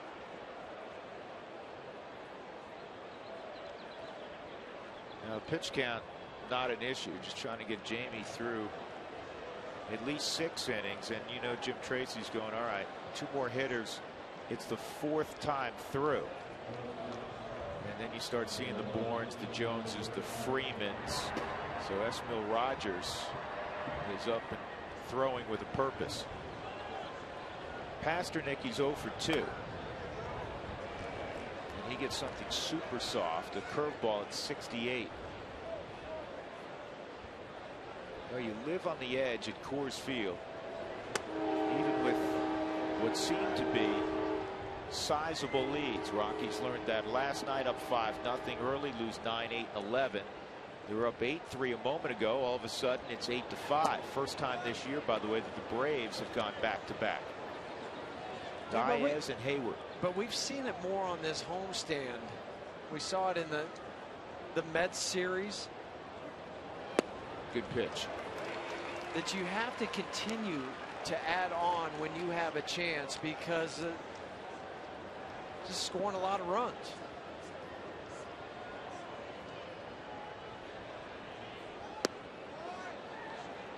Three and 2. Nobody out here in the 6th inning for Atlanta.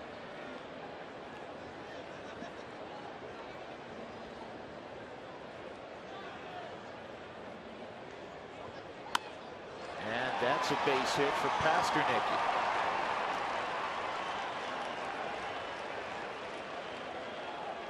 Juan Francisco is going to pinch hit for Mike Minor. 2 lefties, 3 righties on Freddie Gonzalez's bench. But he wants to save Prado on the right side, and Hinsky, who's their best pinch hitter. Minsky a lefty. He wants to save those two for later on in the ball game. So Jamie Moyer has reached the end of the line. He goes 5+ innings, and he allows 5 runs on 10 hits, and he's responsible for Pasternicky at first, and he gets a standing ovation from the crowd.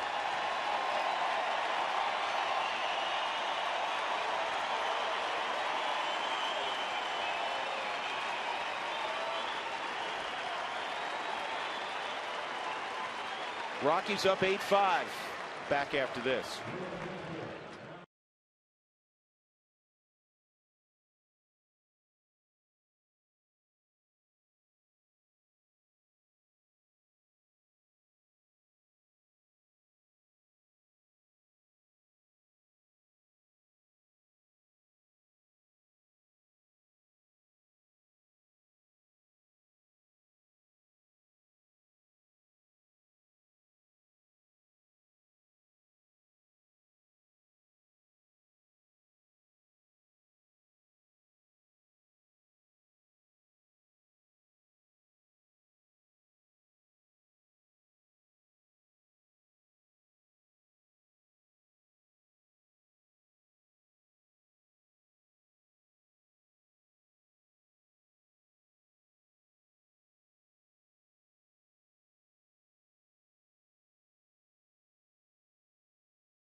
Saving early with the accounts at College Invest. You can open up an account with as little as $25. Do it today at collegeinvest.org.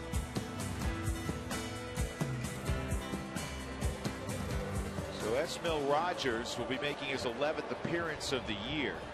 17 strikeouts, just 4 walks. Jeff Houston, you like that ratio? Well, you do, and you also like the fact that Ismail has had a few days off. He was not available, or really just an emergency situation last night. He's been asked to pick up a lot of innings in different situations, whether it's a long guy, short guy coming in to try to strike out a side. I go back to that Dodgers series when he had the bases loaded, came in and struck out Matt Kemp on a really nice slider. Juan Francisco takes ball 1.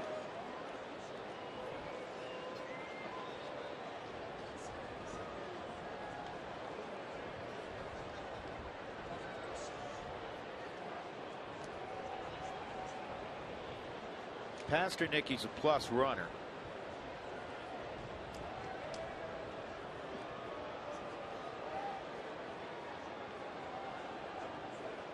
Wonder if they want him to stay there to keep the hole available on the right side for Francisco. 2-0.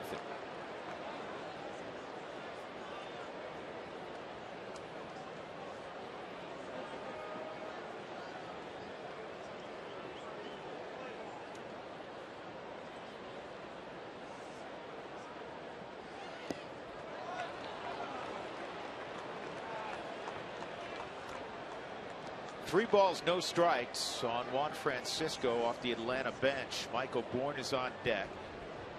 With back-to-back home runs earlier in the inning by Diaz and Hayward, the Braves have closed to within 3.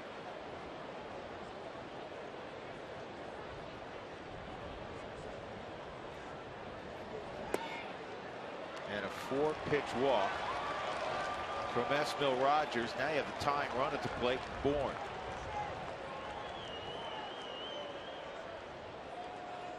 The last thing a manager wants to see, too, from his reliever, to come in and walk the pinch hitter on 4 straight pitches. And then you've got the speed of Michael Bourne, followed by Chipper Jones and the rest of the thump in the lineup for the Braves.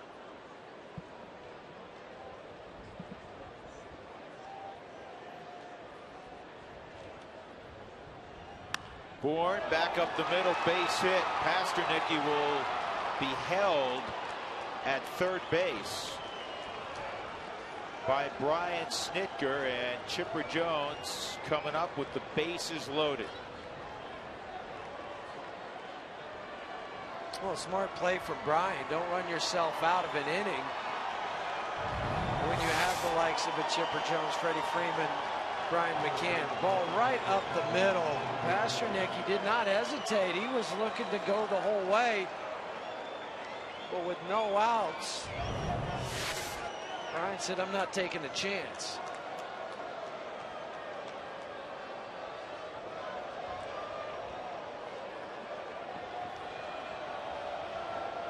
8-5, bases juiced for Chipper Jones. And as Jeff Houston just told you, nobody retired yet in the top of the sixth. Chipper takes a strike. He didn't even stride on that. Taking a look at Esmil Rogers. Chipper a double to drive in a run in the fifth inning. 1 for 3. 3 hits and a bomb last night. Good block by Rosario.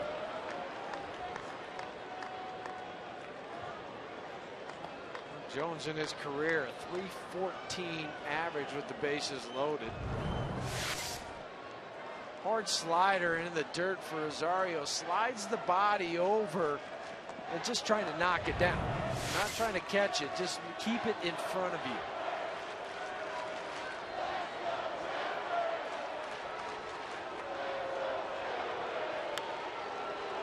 Jones fouls it off. I guess there's some Braves fans in the house trying to get a let's go Chipper. Quickly drowned it out by the Rockies fans with some boos.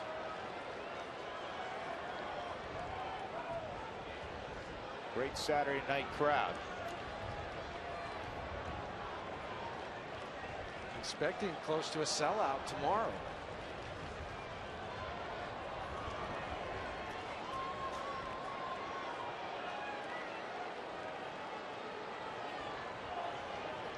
Five runs, 11 hits for Atlanta. The Rockies 8 runs, 10 hits.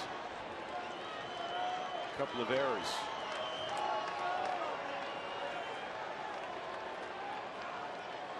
Here's the 1-2. This kicks away, and again Rosario recovers to keep Pasternicki at third. Pasternicki singled. Francisco walked. He's at second. Bourne singled. He's at first. This one was fortunate that it caught the jersey of Rosario, because the rotation on the ball, it kicked it opposite of what Willeen thought it was going to.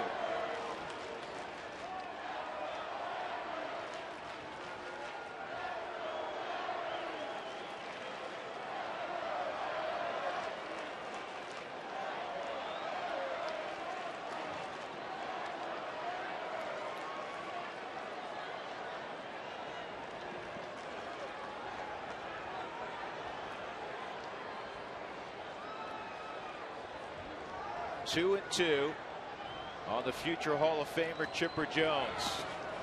Man, another one in the dirt. Hard slider at 87. Listen, if you're going to get Jones to chase, it's got to be a little more enticing. He's throwing 58-foot sliders. Yeah, and coming out of the hand for the hitter, it doesn't even look like a strike out of the hand. I know what he's trying to. He's trying to bury the slider to the back foot, but he's overthrowing it. And it's an easy one for the likes of a Chipper Jones to recognize. 3 and 2. And Jones shatters his back, but he has himself a single. 1 run is scored, and they're sending Francisco to the plate. It's a 2-run single, and the Rockies' lead is down to a single marker. It is 8-7. Chipper's driven in 3.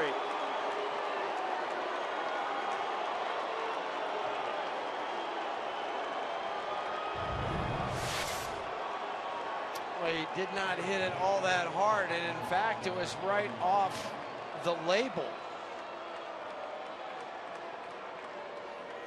It just shows you the pure strength of Chipper Jones to fight it off and to dump that baseball into center field.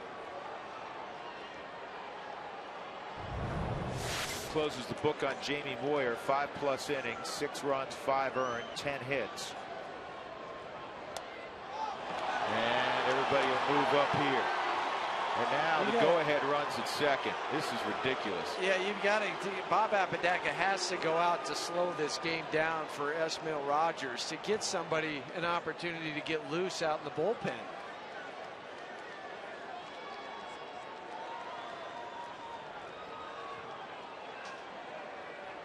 Now the Rockies will get up Carlos Torres.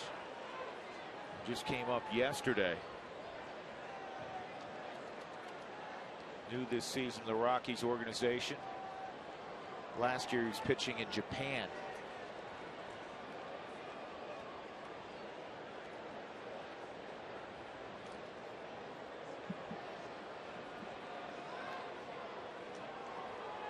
Pass ball on Rosario.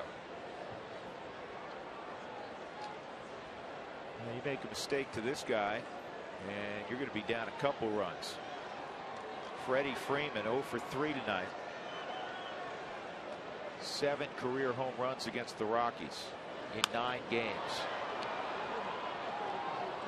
Freddie Gonzalez was asked about that today in his daily press conference, and he said, I don't know about all those numbers. I just know that I hope he continues to do it. Jamie Moyer looking on, and the Rockies hope he doesn't.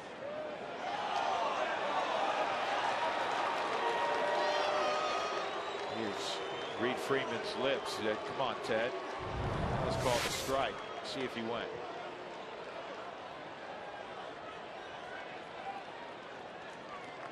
That didn't look like he. I don't think he went. I don't think he went either.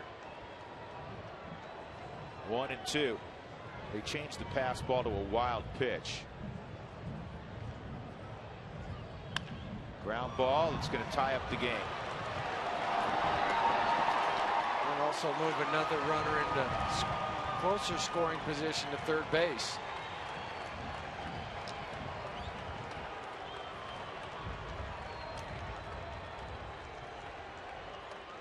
Eight. So Jamie Moyer got an abundance of runs this ball game, but he'll still come away with a no decision. They're going to pass on Brian McCann, set up a double play possibility, and pitch to Dan Uggla.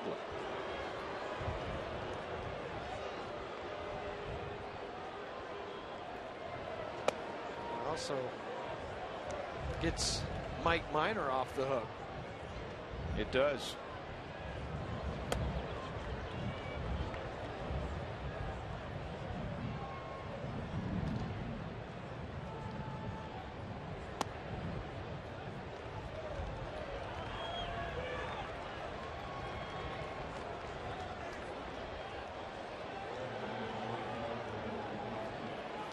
Actually, if they get a run, Minor could be in line for a win. He's still the pitcher of record. How about that? Yeah, you give up 8 in 5 innings. Career high. And you can get a win. Not good if you're on the other side. Dan Uggla, single, fly ball center field, and a strikeout. That was against Jamie Moyer. Breaking ball, strike 1. Well, the Rockies at some point have to figure this pitching out. Starting rotation has not been good, and that's being kind. Swung on and missed. 0-2. And then it puts your bullpen in a position where they're being overused.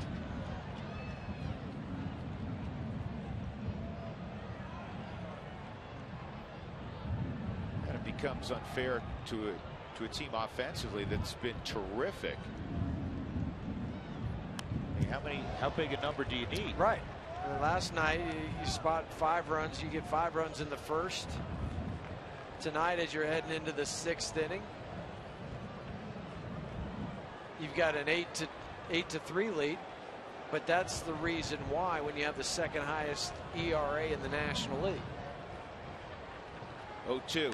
Slider in the middle of the plate fouled off. Well, coming into the ball game tonight, The Rockies had averaged 8 runs a game. They're right on their average so far. They're going to need more than that.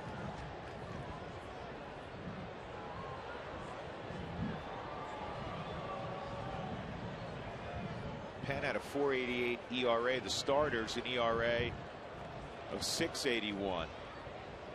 And it's going to go up a little bit.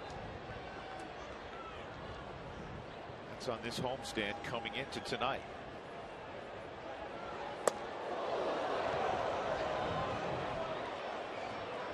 All of a sudden, a very dark cloud overhead. The wind is picked up.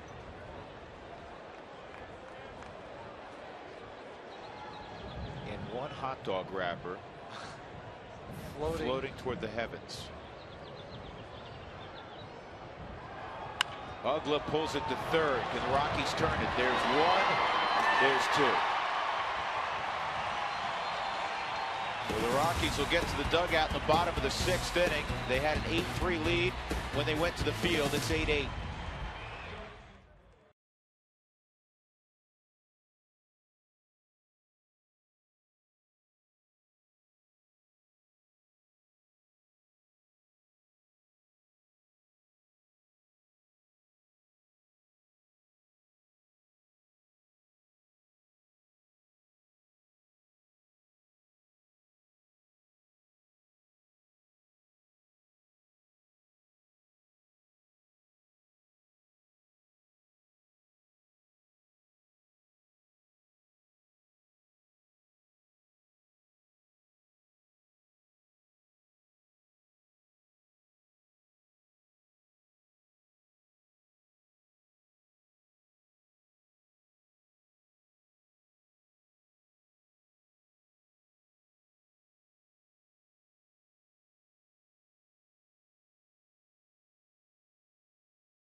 Let's take a look at our Cooney Lexus look back in an 8-8 ball game that started out the way it did last night. The Rockies jumping on the Atlanta Braves. Michael Kadire, a grand slam in the first against Mike Minor.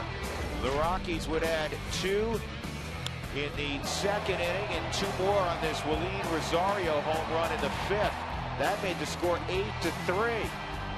You're up 8-3 in the middle innings. You think you have it in cruise control, except Matt Diaz led off against Jamie Moyer in the 6th with a home run, followed by Jason Hayward's 3rd home run of the year. And then Chipper Jones breaks the bat, bases loaded single. 2 runs come around. Braves would tie it with 5 in the top of the 6th inning. So we go to the bottom of the 6th inning, and we're all square again. Drew Goodman, Jeff Hewson, and Jenny Kavnar. Rockies will have Dexter Fowler, Carlos Gonzalez, and Troy Tulowitzki to face Christian Martinez. The 30-year-old out of Santo Domingo down in the Dominican Republic is with his 2nd year with the Braves.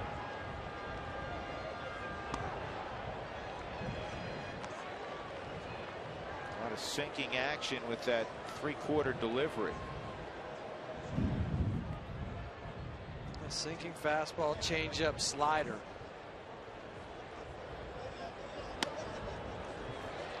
And a 2-strike count on Fowler. Dexter 0 for 2 and a walk. Minor gave up 8 runs on 10 hits, and he's going to get a no decision.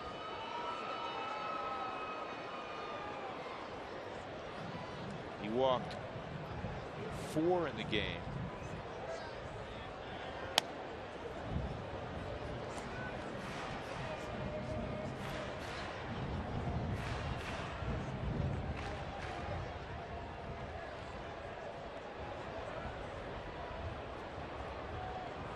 Struck out 4.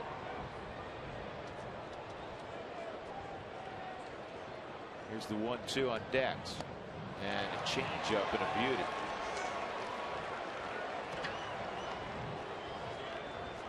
Visit MLB.com/fan guide for a chance to win a VIP experience for 2 this year at a World Series game. Presented by Scott's, the official lawn care company of Major League Baseball.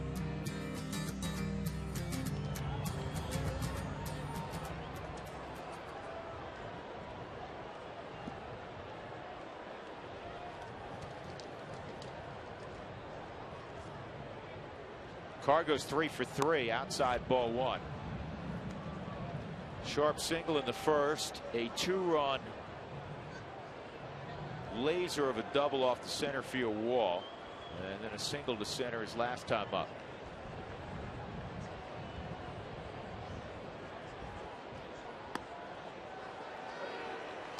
Now let's review Carlos Gonzalez's evening. Single. Bullet. That knocked in a pair of runs in the second. And back line, that pitch is outside. 2-1. Targo a year ago hitting .257 with 2 home runs, 15 RBIs. Got 10 more RBIs, 5 more home runs. More than 50 points on the average. Well, it's more reminiscent of what we saw a couple of years ago from Carlos Gonzalez. Well, you know he's going to heat up in the summer, and he's doing it earlier. That can't be anything but a great sign. No, and also right now he's healthy. That's the other key for Carlos. 3-1. Ball 4. Martinez never did give him anything to hit. 1 out. Troy Tulowitzki will come up.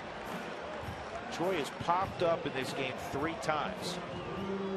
I'm sure he's glad to see Minor out of the ball game. Yeah, one of the odd things about Tulo's stats in the early going of 2012 is he is 3 for 30 against lefties. Crushed lefties last year. Yeah, and he's hitting over 340 against right-handers.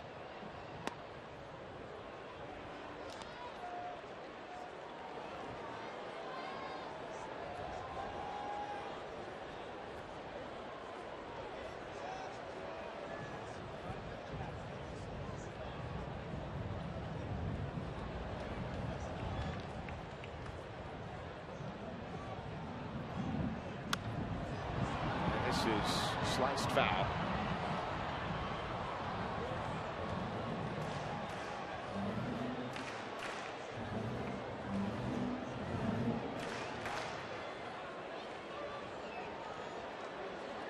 Hey, hitting the road, subscribe to MLB.tv to see every Rockies out-of-market game online and on your favorite devices in HD quality when you're not at home. Bouncing ball to short. This could be 2. It is. So the Rockies done in the 6th. We move to the 7th. Colorado 8, Atlanta 8.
6-0 lead and an 8-3 lead. During the month of May, Root Sports is looking for the biggest Rockies fans in Idaho and Wyoming. Tell us why you're a fan. Enter to win the ultimate fan experience. We'll fly you to Denver. We'll put you up in a suite. A lot of great prizes for you. Enter today at RockyMountainRootsports.com. RockyMountainRootsports.com. All our friends in Wyoming and Idaho. Matt Diaz homered to lead off the 6th inning against Jamie Moyer. Braves would hit around. They'd score 5 to catch the Rockies. Diaz was followed by Jason Hayward's home run. And you're thinking with Diaz, okay, home run, and then it's 8-4.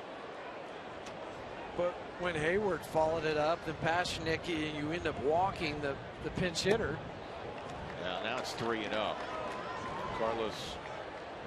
Esmil Rogers came on. He walked the leadoff guy, or his leadoff guy, I should say, last inning. It's a strike zone, 3-1. Well, Rex Brothers quickly grabbed the baseball once it got to 2-0 and hopped onto the mound with all the left-handers coming up. And a base hit to left for Diaz.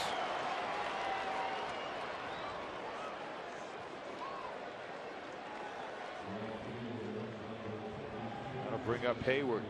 Wells Fargo customers, get your 2-for-1 Rockies tickets today by going to wellsfargo.com/Rockies. Wells Fargo Bank, member FDIC.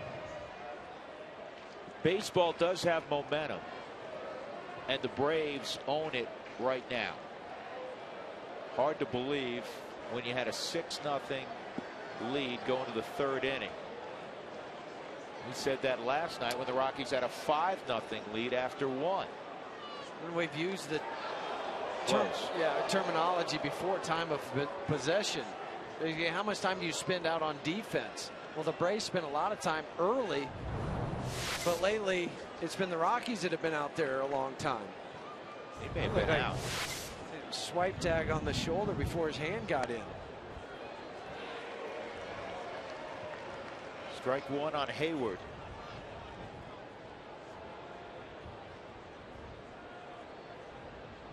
Talking about Chris Nelson and Dexter Fowler growing up in that baseball hotbed of Georgia. That's where Jason Hayward's from.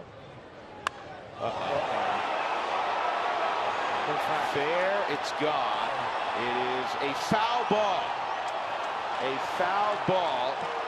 Brian Runge, who's turned and studied it, and naturally Freddie Gonzalez is going to come out and try to get a video replay. Well, it was hit so high. And I don't blame Freddie. And it's hard to tell. And you're not doing your job as a manager unless you come out and have this discussion. Did that land in the upper deck? I think it was in the 2nd deck.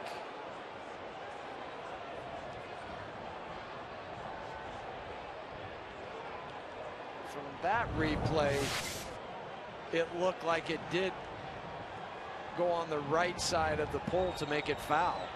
They're going to confer around the mound. But our angle on that is not is not right down the line. And you know who'd have the best idea? Ted Barrett. No.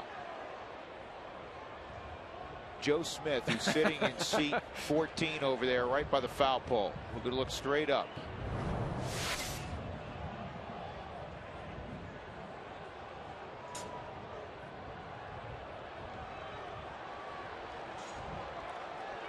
They are going to go take a look on the replay now. The good news is it was called foul, because now we think of the NFL. We say there has to be overwhelming evidence to turn it, conclusive evidence to turn it. That'll be the first video replay this year for Colorado.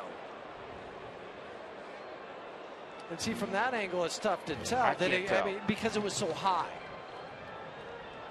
I know where it landed was way foul, but over the top of the foul pole. Did it cross the imaginary barrier if it was going higher, if the pole was higher?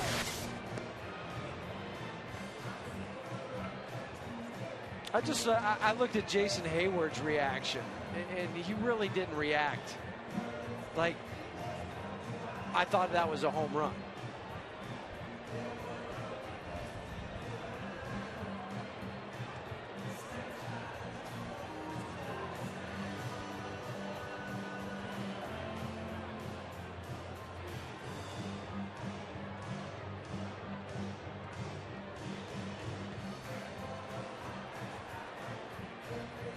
Yeah, he had a little bit of a reaction. Yeah, but not a big one.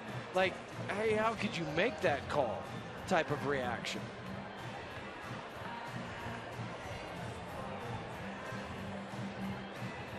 Man, the wind is really swirling here at Coors Field now.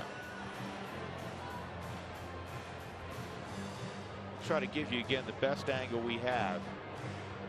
It's not right down the line. Well, even Terry Pendleton, the first base coach, look at him. He's right 2 feet away from the foul line trying to get an angle.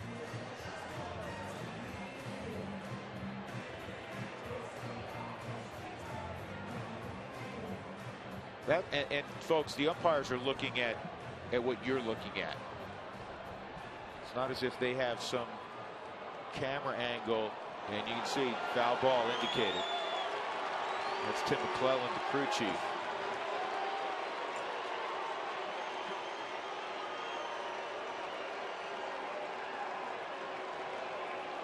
So we'll resume the at-bat. 0-2 count on Jason Hayward. Matt Diaz at first, 8-8 in the 7th. Well, you caught a break if you're the Rockies and Ismael Rogers. Don't throw it down there again. Go in a different location. Go away from Jason. Well, they set up away. Pitch misses down and away.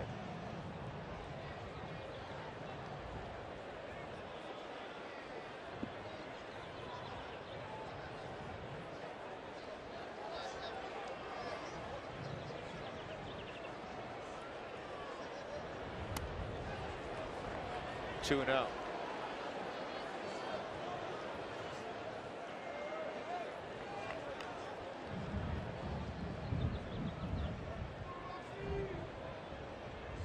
I think I said 2-0. 2 balls, 2 strikes. Pasternicky's on deck.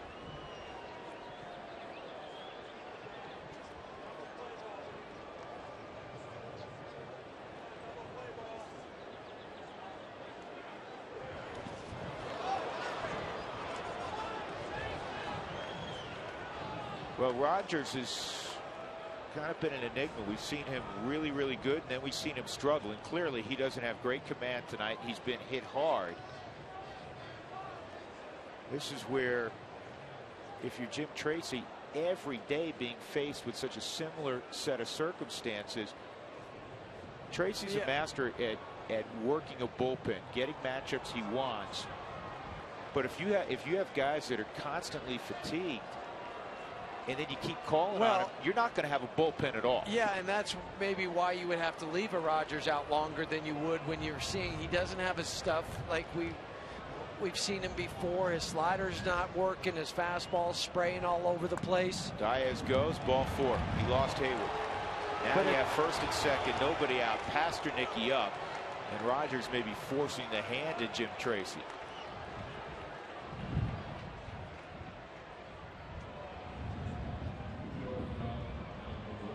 At some point, you got to change things.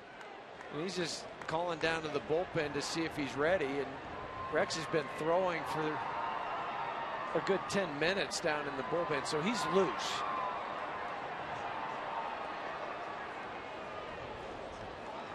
Rogers has faced 8 men, and he's retired 2 of them. 2 walks and 4 singles. Pasternicky singled to right his last time up. Pick, and nobody was covering. He and Tulowitzki get on the wrong page, and now it's second and third. Well, that's on Rogers.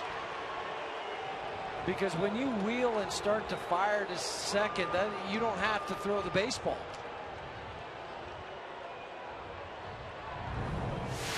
Troy's just trying to keep him close. He never flashed the glove for the daylight play. He knew there was a pinch hitter on deck and that they were going to try to bunt Pasternicki to get the runners to second and third, and that's why Troy was right on the backside of the runner Diaz.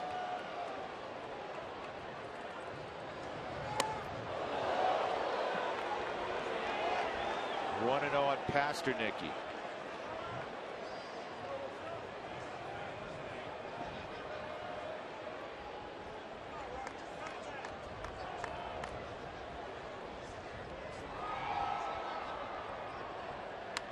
Look out.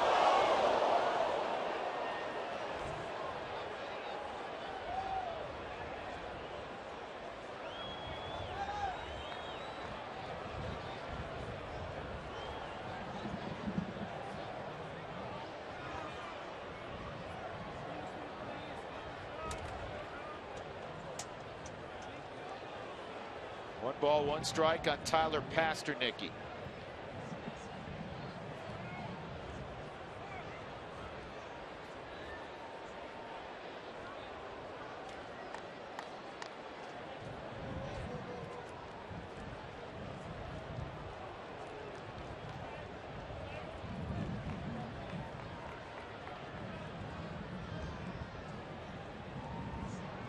Somebody got hurt on that line drive into the stands. We tell people this periodically. When you come to the ballpark and you're sitting down low, pay attention. There's plenty of time to visit, plenty of time to grab for your drink, plenty of time to put mustard on the hot dog. When the pitch is getting ready to be thrown, that's not one of the times. And don't bring small children down there. And the players feel bad, and you'll see many players when they line a ball one side or the other that they won't even look because they don't want to hurt anybody.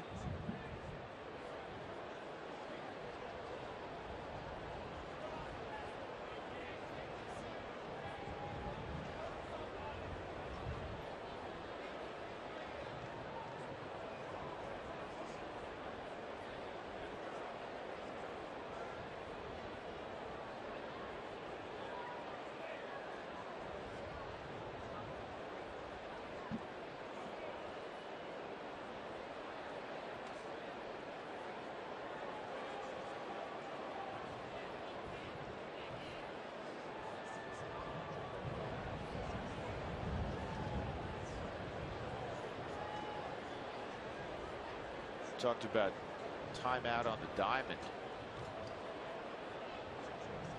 This is more time on your feet defensively for the Rockies. It's hard to be sharp. Second and third, nobody out. Braves have scored 7 runs the last 2 innings. And they're on the cusp of taking the lead here. Back-to-back nights trailing by sizable margins. Chris Nelson, Matt Diaz visiting. We're going to step aside for a moment, and hopefully that person who is hit by the foul ball is okay.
play because a woman was hit, and we've been told was hit in the head.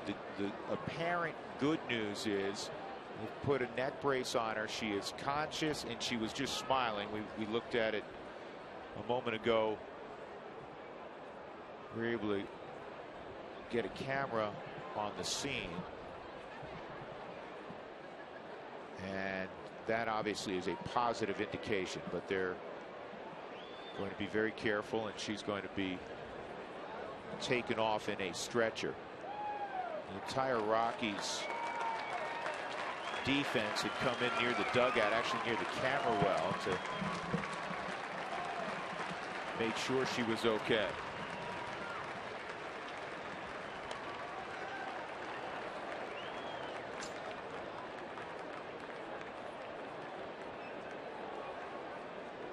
We have a 1-1 count on Tyler Pasternicki when we resume. Matt Diaz singled. Jason Hayward walked to begin the inning. Hayward was behind 0-2. And then Esmil Rogers thought the daylight play was on with Troy Tulowitzki. The Rockies running it probably more than any team in baseball with Troy. It wasn't on. Troy never went to the bag, and Esmil spun and fired into center field. That's why both runners are now in scoring position. Well, and also the third error tonight for the Rockies. Troy had one, Carlos Gonzalez had one, and now Rogers.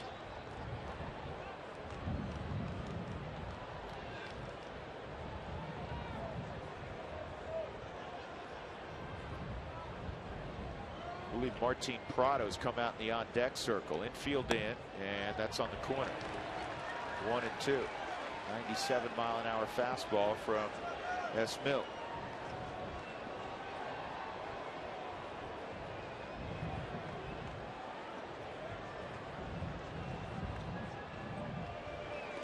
Wow. Tell you what, I don't know. Willeen Rosario has had to block about 6 sliders in the dirt from Esmil Rogers. Well, he won't have to worry about coming out for early work tomorrow to block balls in the dirt. That's great movement to get over there. That is, that's basically a 90-mile-an-hour slider, and he shifted 4 feet to get in front of that. And you're somewhat guessing on where it's going.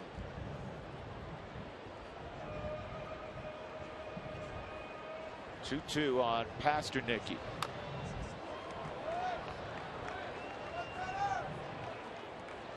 But for Tyler, he's saying, I haven't seen him throw a good slider yet. I can just sit on a fastball. Good numbers with runners in scoring position for the rookie Tyler Pasternicki. Came in a trade out of the Toronto organization.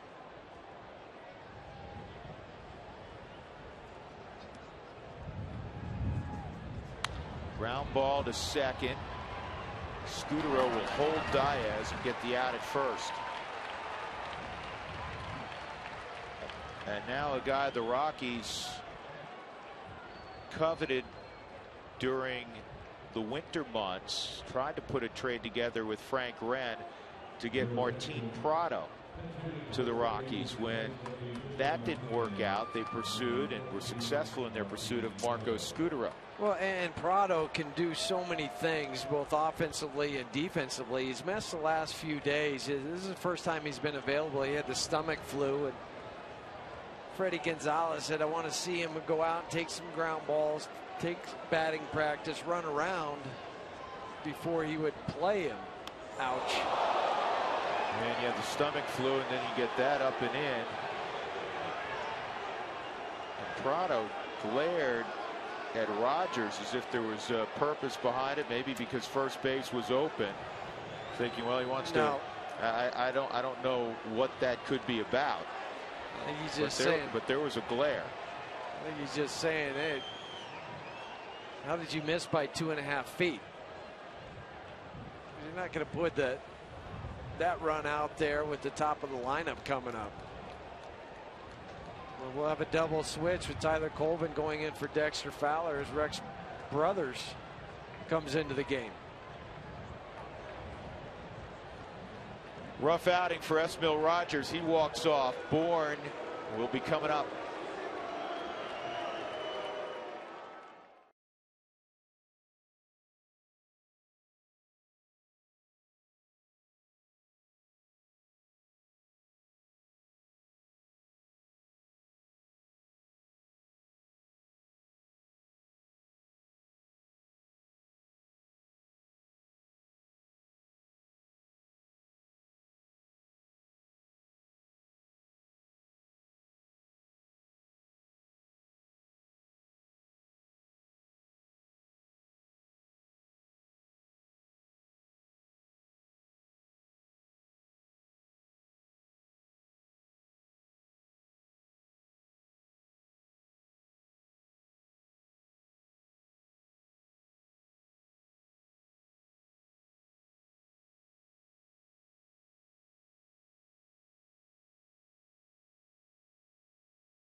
And 7 reached. Tyler Colvin in the double switch in the ballgame for Dexter Fowler. The pitcher spot is now the 2-hole for the Rockies. Colvin goes into the 9 spot. Rex Brothers to face Michael Bourne. Bases loaded, 1 out. Ball 1. Now the thing that Jim Tracy's hoping for, that Brothers can do, is punch guys out. And that's what he's done in 10 innings, 14 strikeouts. As you know, Michael Bourne's a tough guy to try to double up.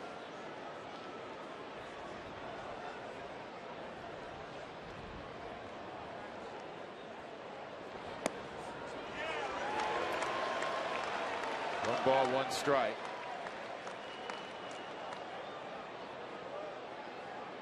Troy and Marco have really come in close for double play depth, and if it's one that's not hit hard enough, they could come to the plate if they choose.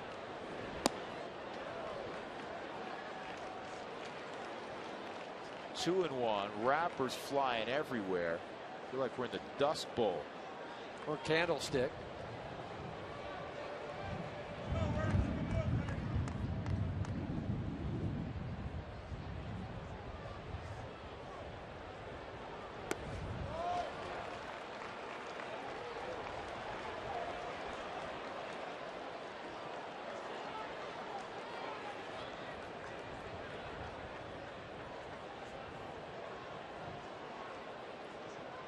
Last 2 innings on defense, of course, coupled with the injured fan.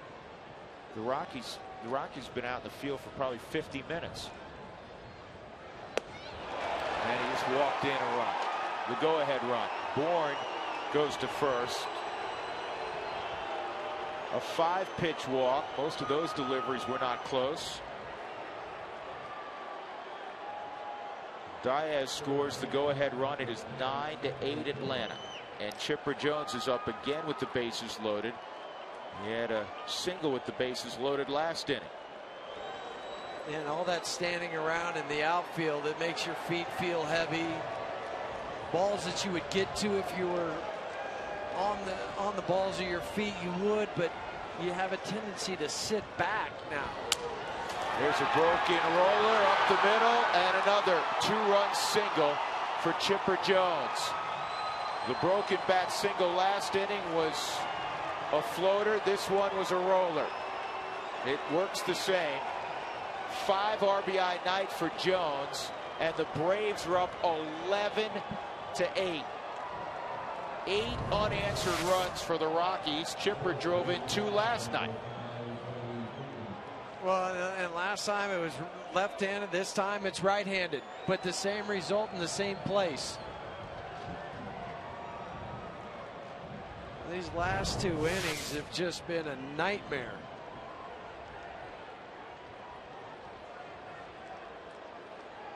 Freddie Freeman.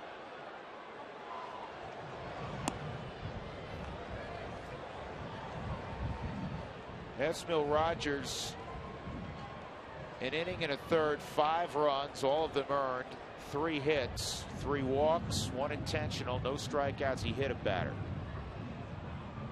1-0 on Freeman. 2-0 on Freeman.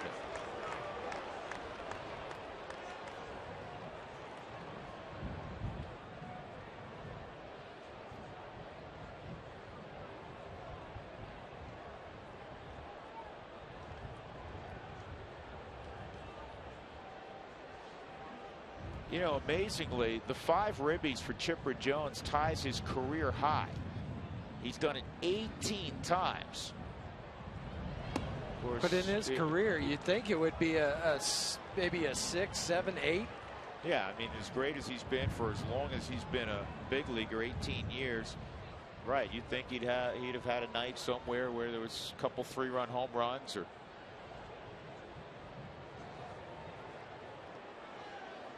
$18.5 RBI nights, not bad though. 3-1 on Freddie Freeman. Still just 1 out. The only out, Pasternicky's ground ball to Scudero.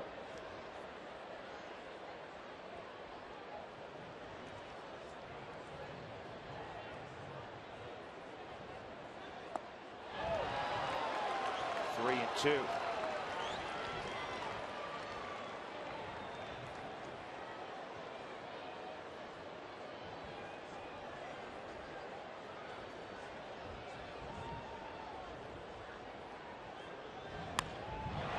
In the air, center field.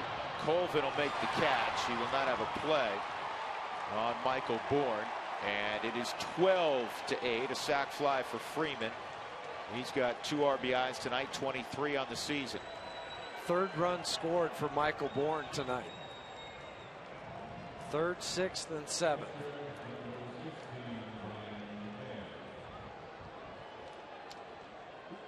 So Brian McCann, the 8th man to hit in the inning.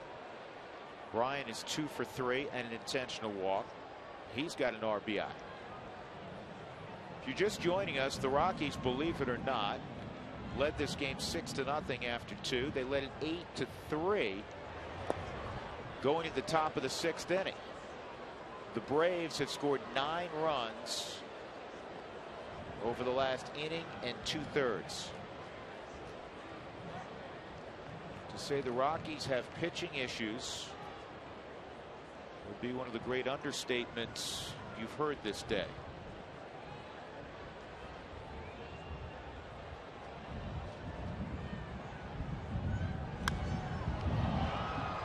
Cargo battling the wind makes the catch.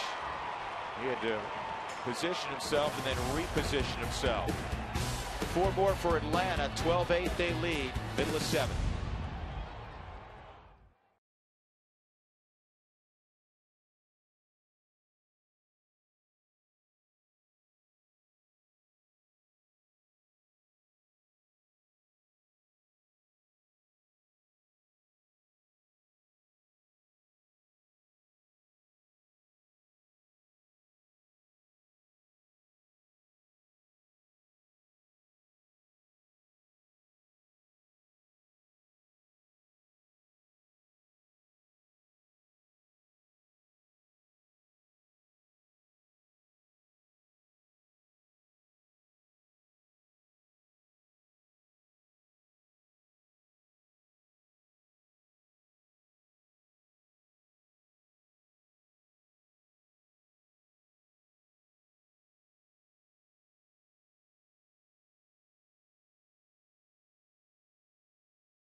So the Braves now lead at 12-8. Drew Goodman, Jeff Hughes, and Jenny Cavnar. Rockies have 9 outs to overcome a 4-run deficit.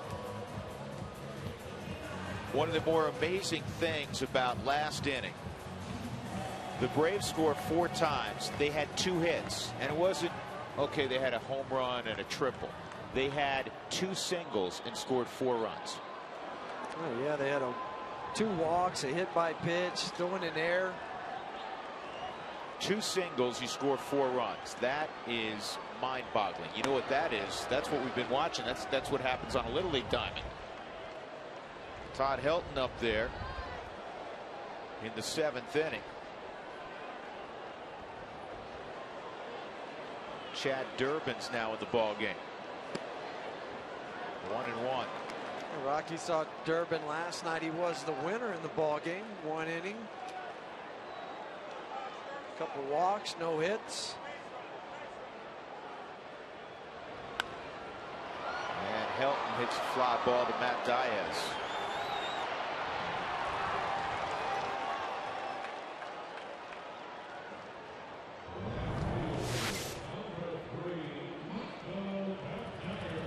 Some weather moving in. That's just to the north of us. Last 3 innings for Atlanta. Lightning has struck 23 hitters, 11 runs, 10 hits, 4 walks, and a hit batter. 10 of the 14 hits during the last 3 innings for the Atlanta Braves. Gadier, a big night. A grand slam in the first. A single that he tried to stretch into a double in the 3rd inning, and he walked and scored in his last at bat.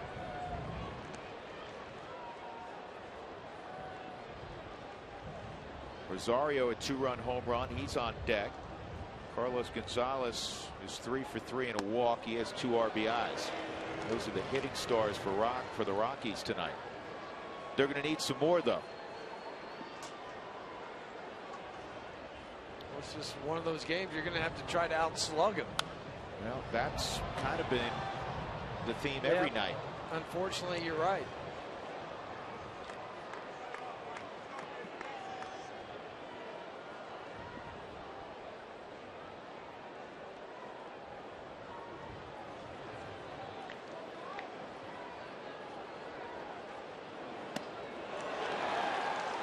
Durbin gets Gadier, 2 outs in the 7th inning.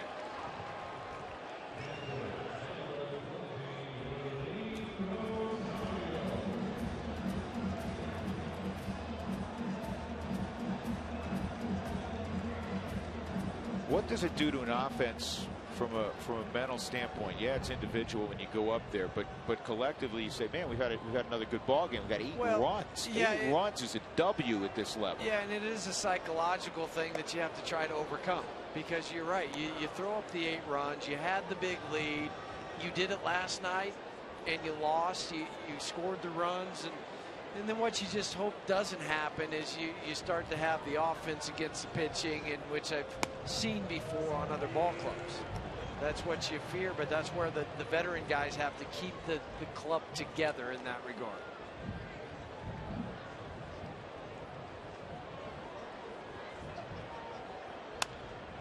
Rosario hits a high drive to right. This one is gone. Second home run of the night for Willeen Rosario. First time in his career he's had a multi-home run game at the big league level. And it's 12-9.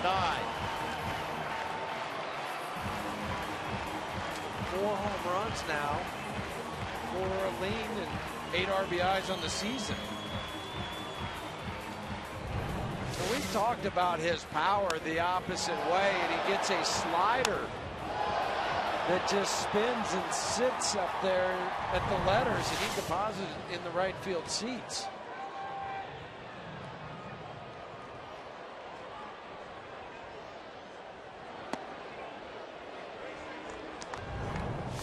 Right out of the hand from the Mike Shaw Subaru Supermo. That's that cement mixer, hanging slide, or whatever you want to call it. But it was hit a long way. So you call it a home run for Willeen Rosario. That's what you call it. Third Rocky, well, actually the second Rocky to produce a 2-homer game. It's happened 3 times. Carlos Gonzalez has done it twice. 0-2 the count on Chris Nelson. Well, you combine the stats of the 2 catchers for the Rockies, and you have to be plenty pleased if you're Jim Tracy. Between Ramon Hernandez and Willeen Rosario, 8 home runs, 22 ribbies. And neither one of them are getting overworked. No, and defensively, from a throwing standpoint, they've been outstanding. Rosario, 45% of the runners that he's thrown out.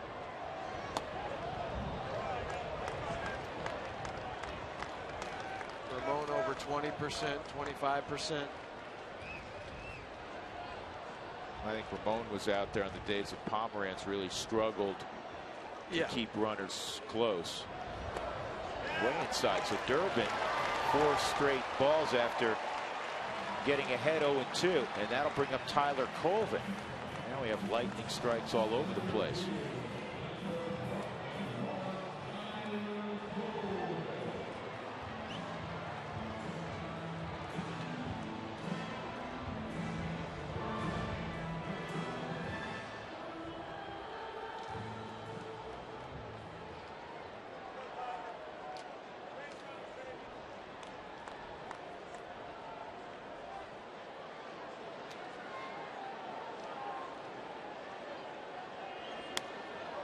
Fouled off. Celebrating Little Leaguers everywhere tonight. Tyler Colvin was a Little Leaguer not all that long ago.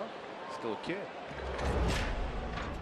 It comes down to just being at home and playing with all your friends, and you get to grow up and have those memories with so many guys you're going to eventually go to high school with and have, have a bond forever with them. And, I can just think back to playing against people. Like when we played Belvedere, we had John Norman Plexico, and his mom was the loudest one there, and I'll always remember that.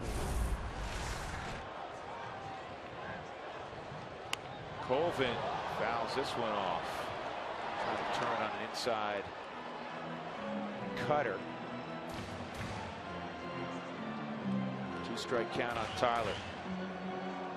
Grew up in South Carolina, went to Clemson. His granddad drove up from South Carolina when the Rockies were in Pittsburgh. That was fun to see. 0-2. I'm sure his granddad still sees him, even though he's wearing a big league uniform and that little league uniform he used to wear. Yeah, I think back over the years, parents at their sons' games, big league games, and you see the same type of facial expressions, living and dying with every pitch. Anguish at times. Yes. Jeff Francis's mom. Oh. But that's okay. There's nothing wrong with that. They shouldn't be stoic. They should be proud of the accomplishment.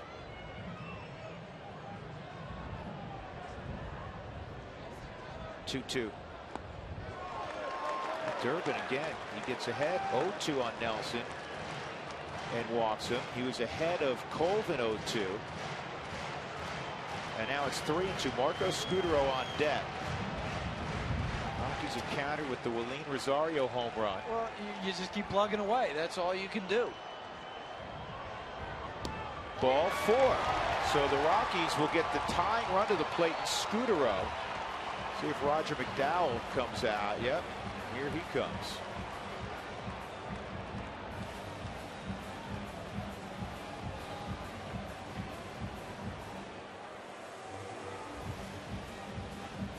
This game's closing in on 3 hours. Last night's game was 4 hours.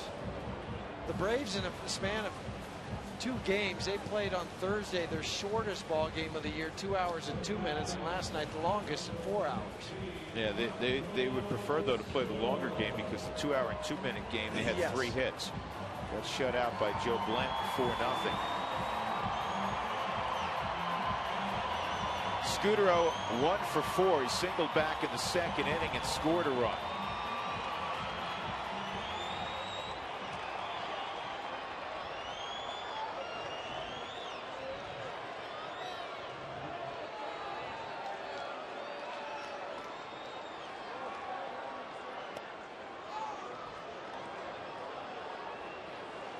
That's no pitch. That was late, though. Really late, and I wasn't sure. I thought it was going to be called a strike because Ted Barrett, as the pitch is coming to the plate, he's still in his stance. Scutaro is backed out. Watch Scutaro here, and I think Barrett. I never heard him. Oh, he put his hand up. And this is popped up shallow left field. Diaz coming on, and he makes the catch.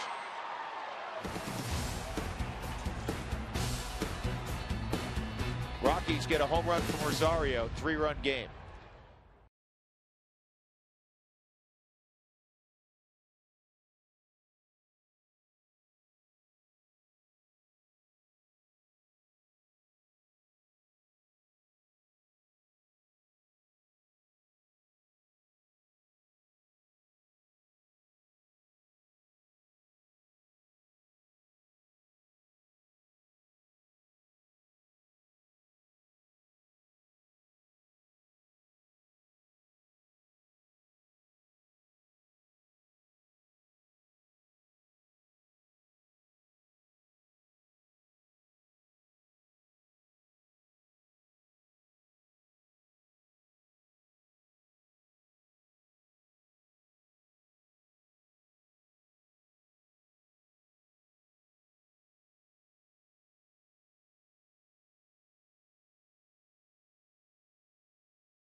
is in the ball game. Another double switch. Marco Scutaro comes out.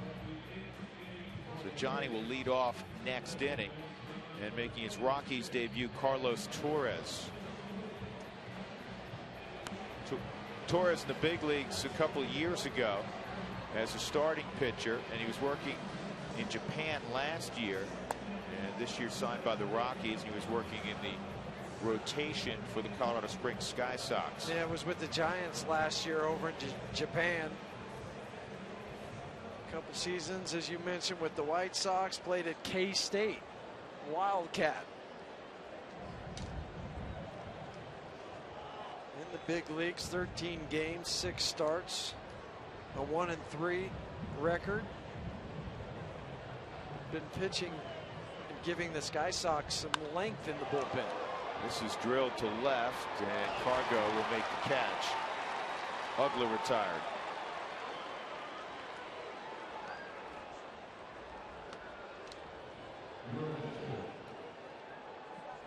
Pitcher spot due up, and Eric Hinsky will be the pinch hitter.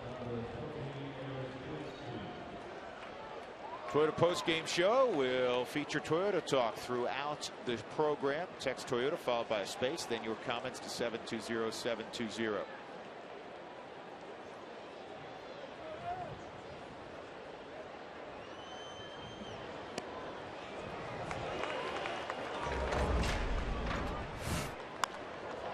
Hinsky last night, a home run.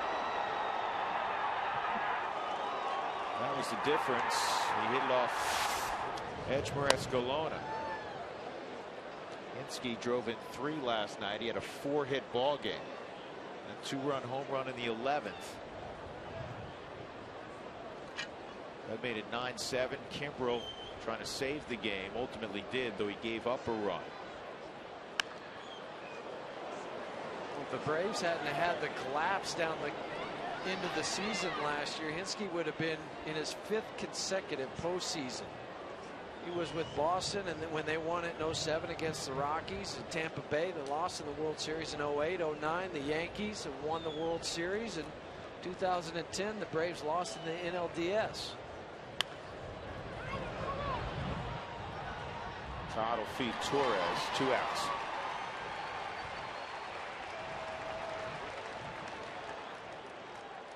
Well, fans on May 20th will receive a Rocky Strikeout Stroke Magnet for Strikeout Stroke Day as we raise awareness of all the warning signs of a stroke. It's May 20th against the Seattle Mariners.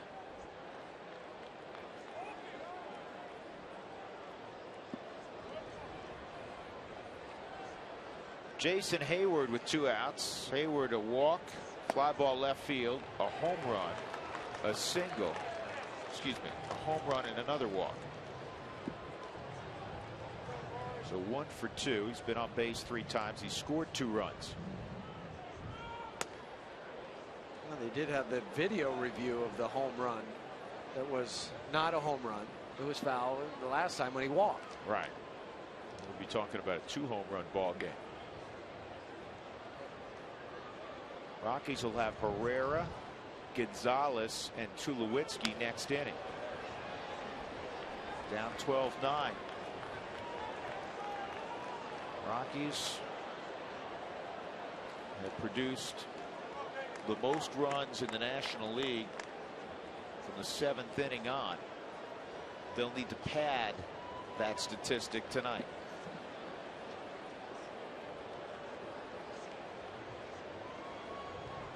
Also 3rd in the National League in runs scored overall. Chopper to Tulowitzki. That's close, man. Hayward getting up the line. 1-2-3 inning for Carlos Torres. We'll go to the bottom of the 8th inning.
Gonzalez and Tulowitzki.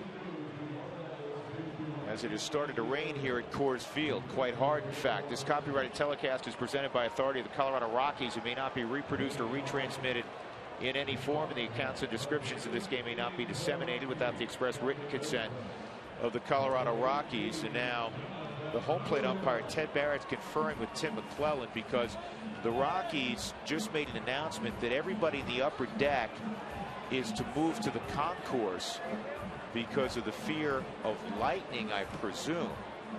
That's what it says, lightning in the area. We saw some shots of it earlier. Mark Razum's crew at the ready to pull the tarp. And now they've been signaled that they're not going to pull it, so they're going to go down in the camera well. Johnny from the right side against Eric O'Flaherty. Remember, O'Flaherty was in the game last night in the 8th inning. Got a strikeout of Todd Helton to quash the rally. Tell you what, it's raining significantly, so much so I looked to you a moment ago. I said, is it hailing or raining? Those are just big drops. Yeah, those are big drops. 1-2 on Johnny. First at bat for Herrera, just came in last inning in a double switch at second base. Scudero out of the ballgame. Rockies down by 3. And this is in the air to center field. Michael Bourne.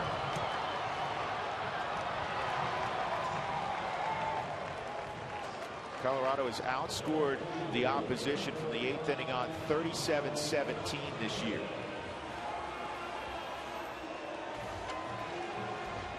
Big night for Carlos Gonzalez. He singled in the first, 2-run double off the center field wall in the second, singled in the fourth, and then walked in the 6th inning. Low ball 1. He saw O'Flaherty last night, hit a fly ball to right field against him. Boy, he was on that. He was right on that. Yeah, well, he's 2 for 4 in his career off of O'Flaherty.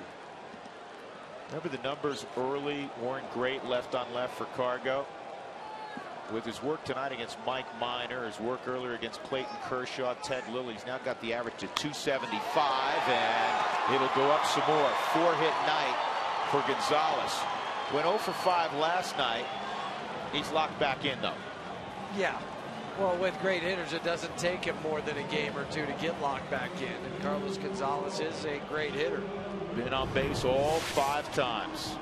Watch this ball skip once it hits that wet grass. Good job by Hayward. I mean, drop to your knees. Don't let that roll to the wall. And you know what? Tim McClellan just said, everybody off the field. Well, it's starting to just come down, and it becomes a danger situation, safety issue. So they'll pull the tarp. 3 hours and 6 minutes after the first pitch. The Rockies have a man on with 1 out in the 8th inning, trailing 12-9. Another crazy night at 20th and Blake. In more ways than one. Rockies had a 6-0 early lead, and similar to last night, they cannot hold it.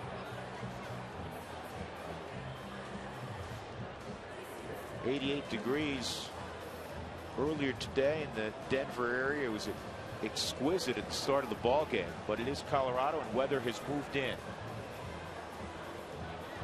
Hopefully this will pass quickly. And we'll have an opportunity to resume. Tulowitzki's coming to bat.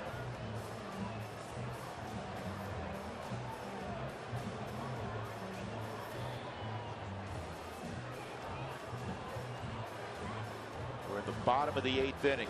12 runs, 14 hits for Atlanta. 9 runs, 12 hits. 3 miscues tonight for the Rockies. For that crew of Mark Razum, they earn their money during the season. And it's not only when the weather's inclement. They do such a great job of keeping this field pristine.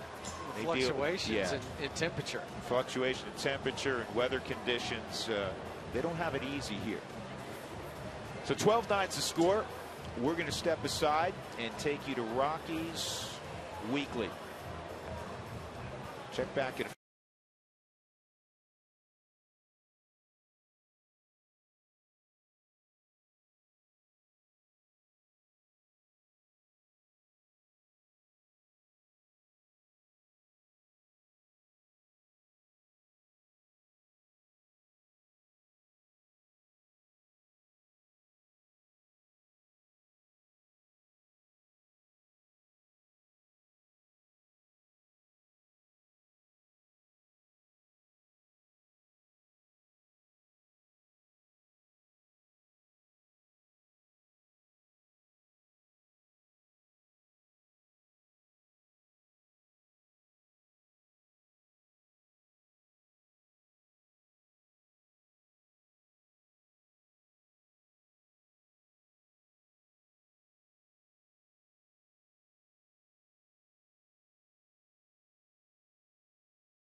sprints to try to get their blood flowing once again. 12-9 is our score, 1 out. In the bottom of the 8th inning, Willeen Rosario has hit 2 home runs tonight. The Rockies had a 6-0 lead after 2. They had an 8-3 lead in the 6th inning.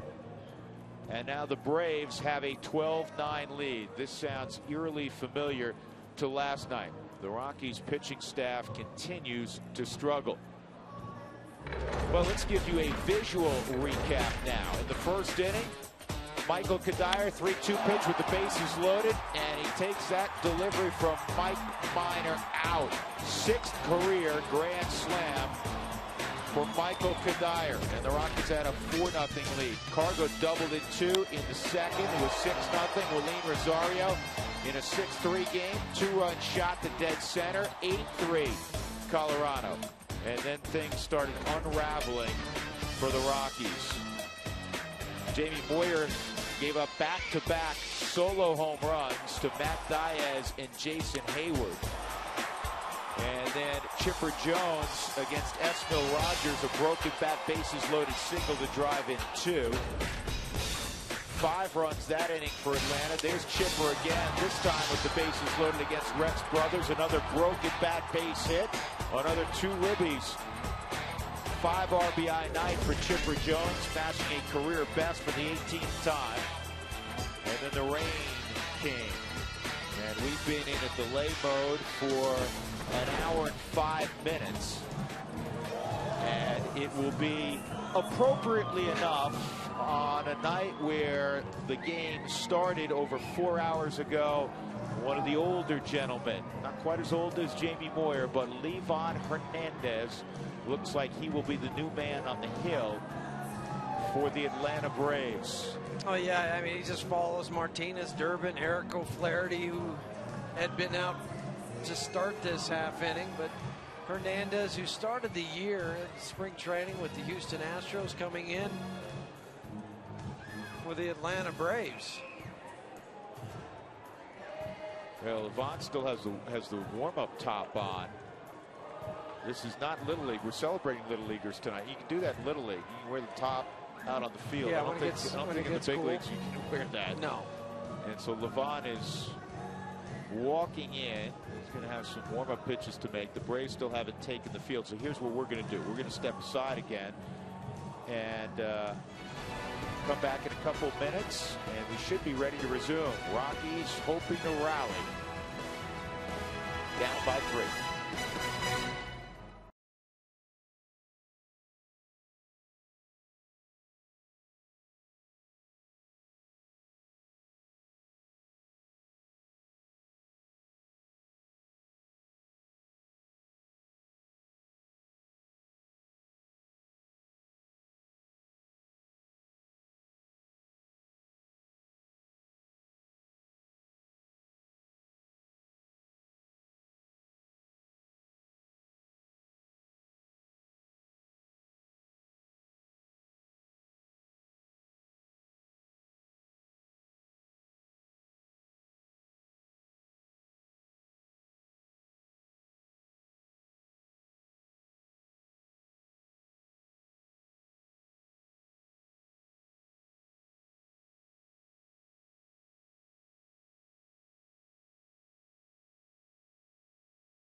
First base as we resume. He had a base hit. Cargo's been on base 5 times today.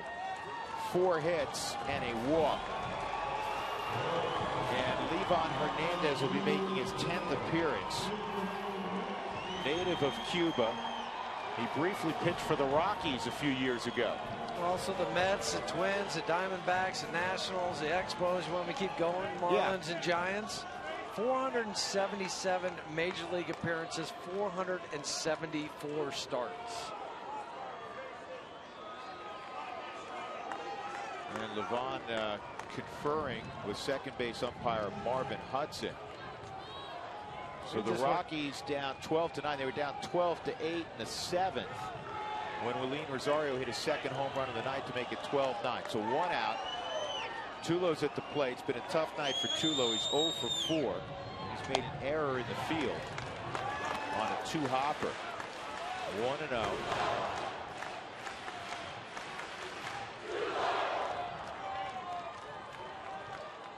When the evening started, beautiful night, great crowd. Now a lot of folks have, I think, moved on, understandably, after a long game to begin with. Yeah, 109 officially for the rain delay. Crowd of 40,013 originally. Here's the 1-1. And that's just low. 2-1. Levon, who will drop that 60-mile curveball on you every once in a while. Used to be called the Ephus. Yeah, he's got a lot of Jamie Moyer in it. He throws a little bit harder than Jamie.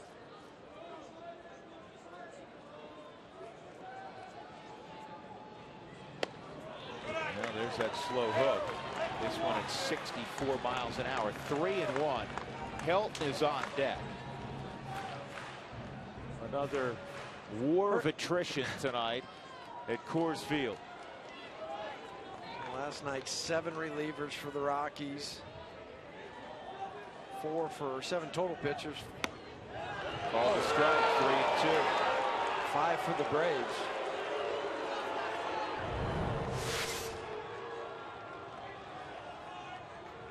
That was off the plate, called the strike.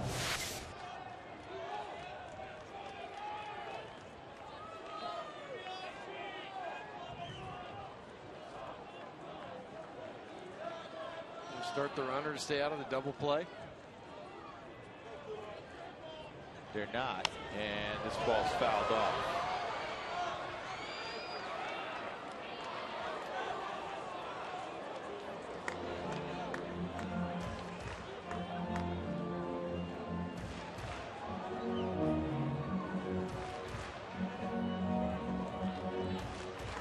Levon's had 19 starts at Coors Field. High ERA at 7.33.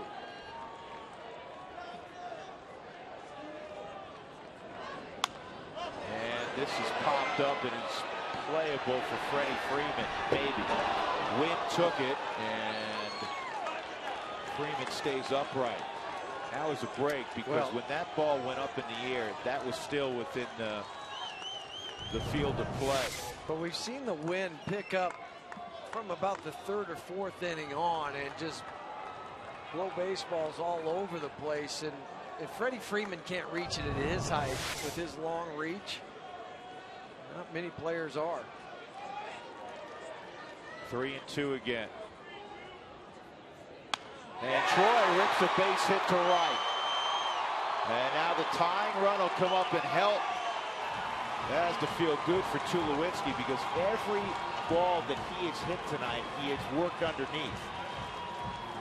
He squares that pitch up. He has an 8-game hitting streak now, by the way, as Todd comes to bat. And before the rain delay, we saw out in right field Jason Hayward have to do that to Carlos Gonzalez's ball where he drops down to a couple knees to keep it from going to the wall again after the rain. Same thing on Troy's ball.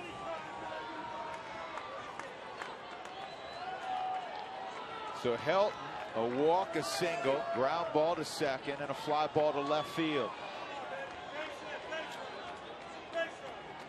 Todd is the tying run. He's the equalizer. He's got to get up the line. This is a double play ball. 6-4-3 on the turn.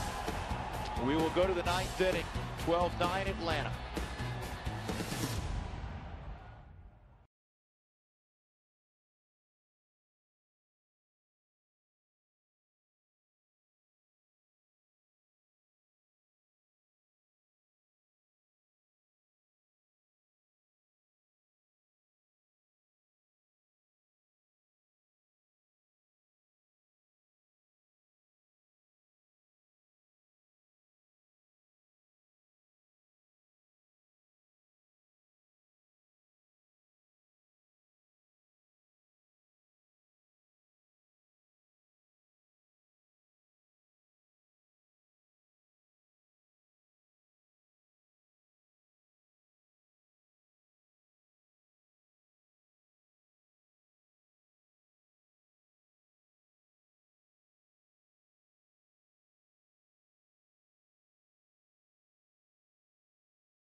is brought to you by Southwest Airlines. Find our fares online only at southwest.com. And by Jack in the Box. Right now at Jack in the Box, you can try the new Chipotle Chicken Club for $4.99 plus tax. Well, all the Little Leaguers are supposed to be in bed asleep now. But earlier in the day, things were humming out on the old ball field.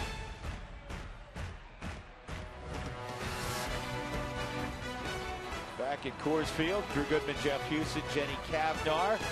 12-9 Atlanta, top of the ninth inning. The Toyota postgame show, rain or shine, afterwards with Joel Klatt. Joel? That's right. We're going to be here, guys. And, hey, how about a little bowled over? The bullpen, everybody knows that they've worked too much, including Jim Tracy. And tonight looked like it gave way a little bit. 9 runs in the 6th and 7th inning. We'll talk about that. Plus, Grand Central right here at Coors Field. Rocks lead the Bigs with 3 grand slams, all in this homestand.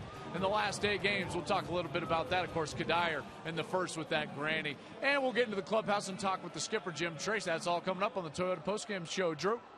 All right, Joel, thank you. Edgmer Escalona is aboard to throw the 9th inning. A 1-2-3 8th inning by Carlos Torres. The only other 1-2-3 inning of the night. Jamie Moyer in the first inning after giving up a bunt single. Got Chipper Jones to ground into a 5-4-3 double play. Freddie Freeman hit a fly ball to left. Only 2 1-2-3 innings tonight for the Rockies. This is Tyler Pasternak, and he takes a strike at 95. Well, after the rain delay, you can't send Torres back out there. He's the last pitcher, as you mentioned, only threw 9 pitches, but for the health of his arm, bring in Escalona. Ground ball to Troy. 1 out.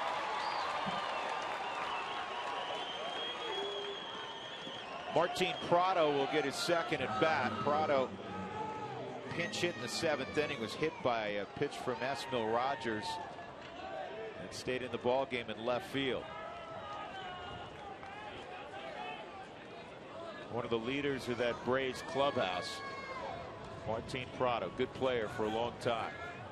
Ideal 2-hole hitter. And that fastball at 95 misses ball 1. 19 hits last night for the Braves, 14 hits today.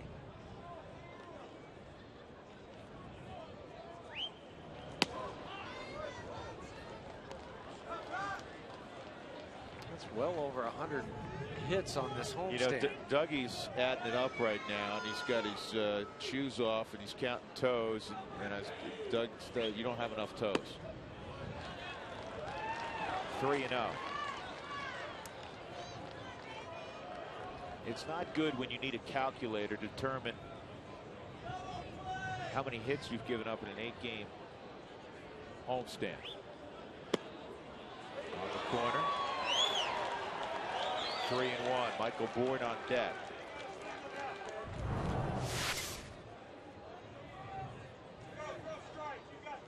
Did catch the 4th strike zone.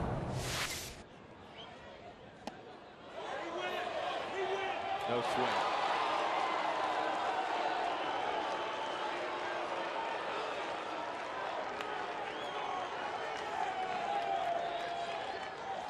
I think he held up. Body position turn, but watch the bat. And that's where it is really telling, is the barrel of the bat and where it crosses the plate.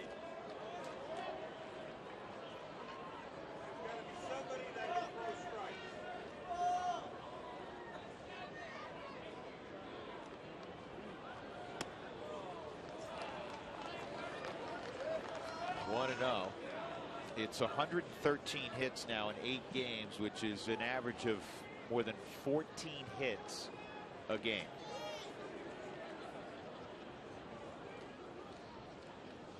The Rockies have tried to keep pace offensively, but at some point. Well, it's gonna, yeah, at some point something has to change, and it has to start on the hill. Because momentum's only as good as your next day starting pitcher. We've heard that before. The offense has gone out there. Tonight they threw up 9 runs and 13 hits. But it's not over. You still have 3 outs to go. but it just seems like you get the lead and you're battling and then you give it up. It's hard. This is in the air to pretty deep center field. Tyler Colvin going back, and it goes off his glove. Rounding third is Prado, and here's the throw to the plate. Not quite in time. Bourne stays at second base, and it's 13-9. Colvin misread it initially. He didn't realize how well it was hit, but he got back to where the ball was in position to make the catch and could not. He's even playing onto the left center field gap. Turns, runs to the area, slows down. And this might be the one time where you don't try to go with the two hands in the way he was catching it. And it was an error. Fourth error of the night for the Rockies. So we talk about the pitching, but we can also talk about the defense tonight. Yeah, the defense had been much better of late. Not tonight. I've seen more drop balls this season, drop fly balls, and I know there are various reasons. There's been two balls I know lost in the lights. Michael Kadire lost one a couple of weeks ago in the lights. Tonight, Carlos Gonzalez lost one in the lights. Then there have been just drops. And I think there have been more this year than in the last 5 years combined. I would agree with you completely. 1-2 on Chipper. 5 ribbies tonight for the 18th time in his career. That's the most he's had in a game. He's 3 for 5. 3 hits last night.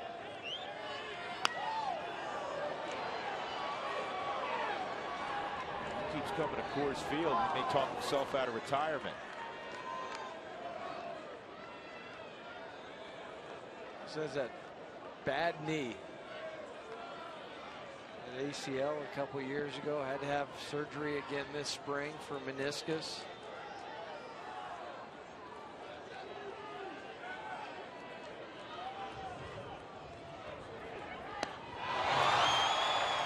Escalona strikes out Jones. 2 gone.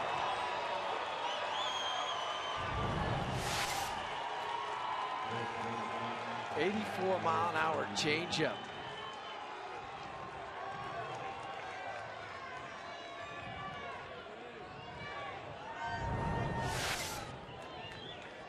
Freddie Freeman, a couple ribbies tonight, despite the fact that he doesn't have a hit. He's 0 for 4 and a sac fly. The other RBI came on a ground out. Doug just handed me a note. Rockies have 24 errors now, which is 3rd most in the major leagues. Never would have thought that. Or in the National League, excuse me.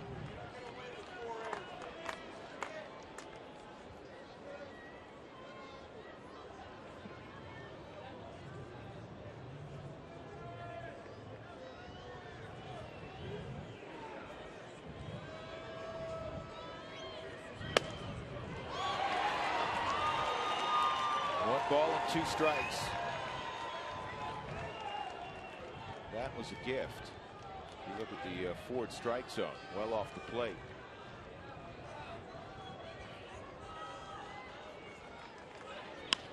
And this one, if it's fair, is going to be a real big problem. It's a foul ball.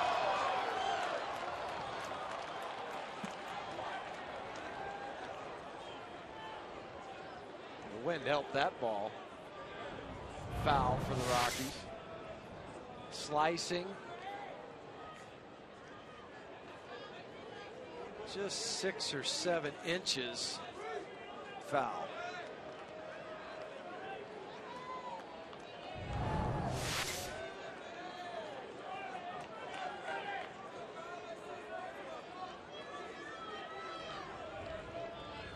Bourne at second, 1-2 on Freeman.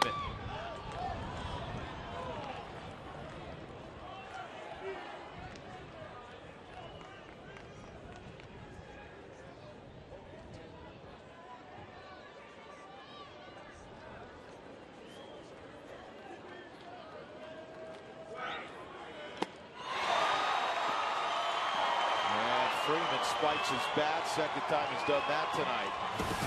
In the inning, a two-base error cost the Rockies another run. 13-9 Atlanta.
Out there, the Rockies will have Michael Kadire, Willeen Rosario, and Chris Nelson. If Levon survives his ninth inning, he'll be in line for his first major league save since he took over when it was a 3-run game in the 8th inning. Jeff mentioned last inning, close to 500 appearances, all but 4 as a starting pitcher. Yeah, right second among all active pitchers with 3,140 innings now.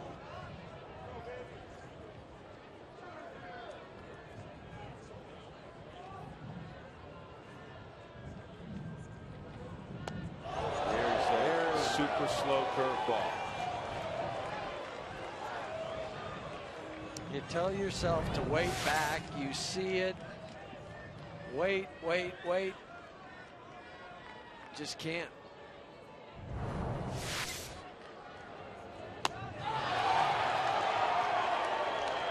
One out. The opposition just a little bit more on how rough a ride it's been this homestand. The opposition hitting .354 against Colorado. And in the poor defense tonight, another inning where the Rockies give up a run, they didn't give up a hit. They had the 4-run inning in the 7th, 4 runs from Atlanta on 2 singles. Yeah, throw in 2 walks and a hit by pitch. But tonight it was, or in that last inning you were talking about, another error. Willeen with a big swing and a miss. 1-1, but he's had some big swings and connected tonight. Off Mike Minor to center field, a 2-run shot. And then he takes the high fastball from Chad Durbin out. First multi-home run game in the big leagues for Willeen Rosario. It will not be his last. And not when you start hitting balls out to right field. Just shows you how strong he is.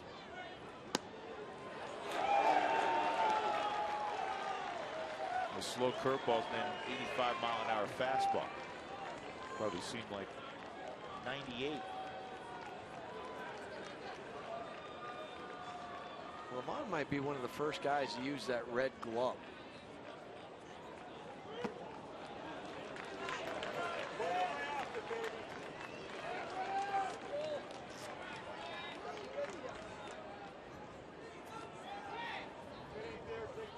It'll be interesting to watch the Toyota postgame show. Jim Tracy has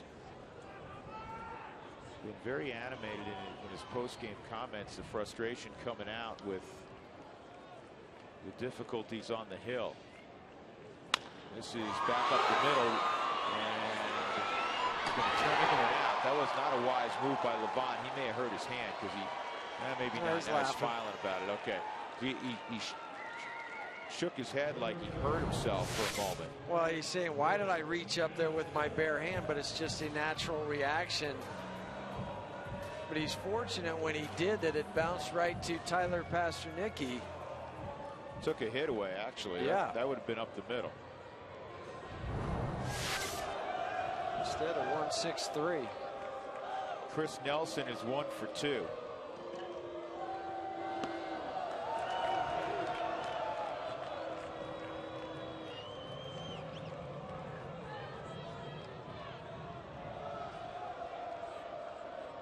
Two walks, one of them intentional.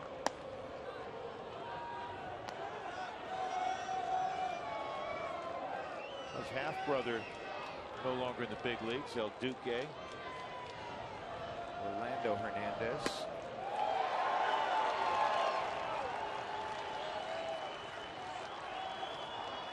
Tomorrow, Juan Nicasio, who's 2-0, will go against Brandon Beachy.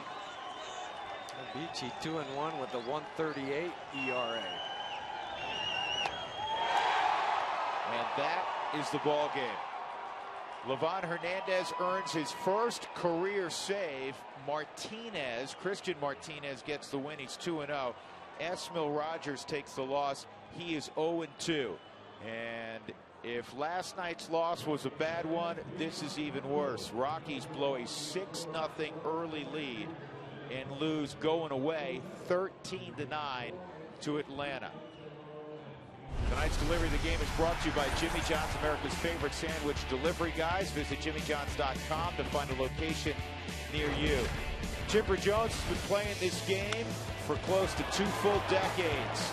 And tonight he drove in 5, his career best, for the 18th time. 2 bases loaded singles. Produced 4 RBIs in back-to-back frames. Chipper has 7 ribbies in the first 2 games of this 3-game set. So Atlanta wins it 13-9 tonight. The Rockies fall to 12-14. The Braves are 17-11. Stick around. The Toyota postgame show is up next.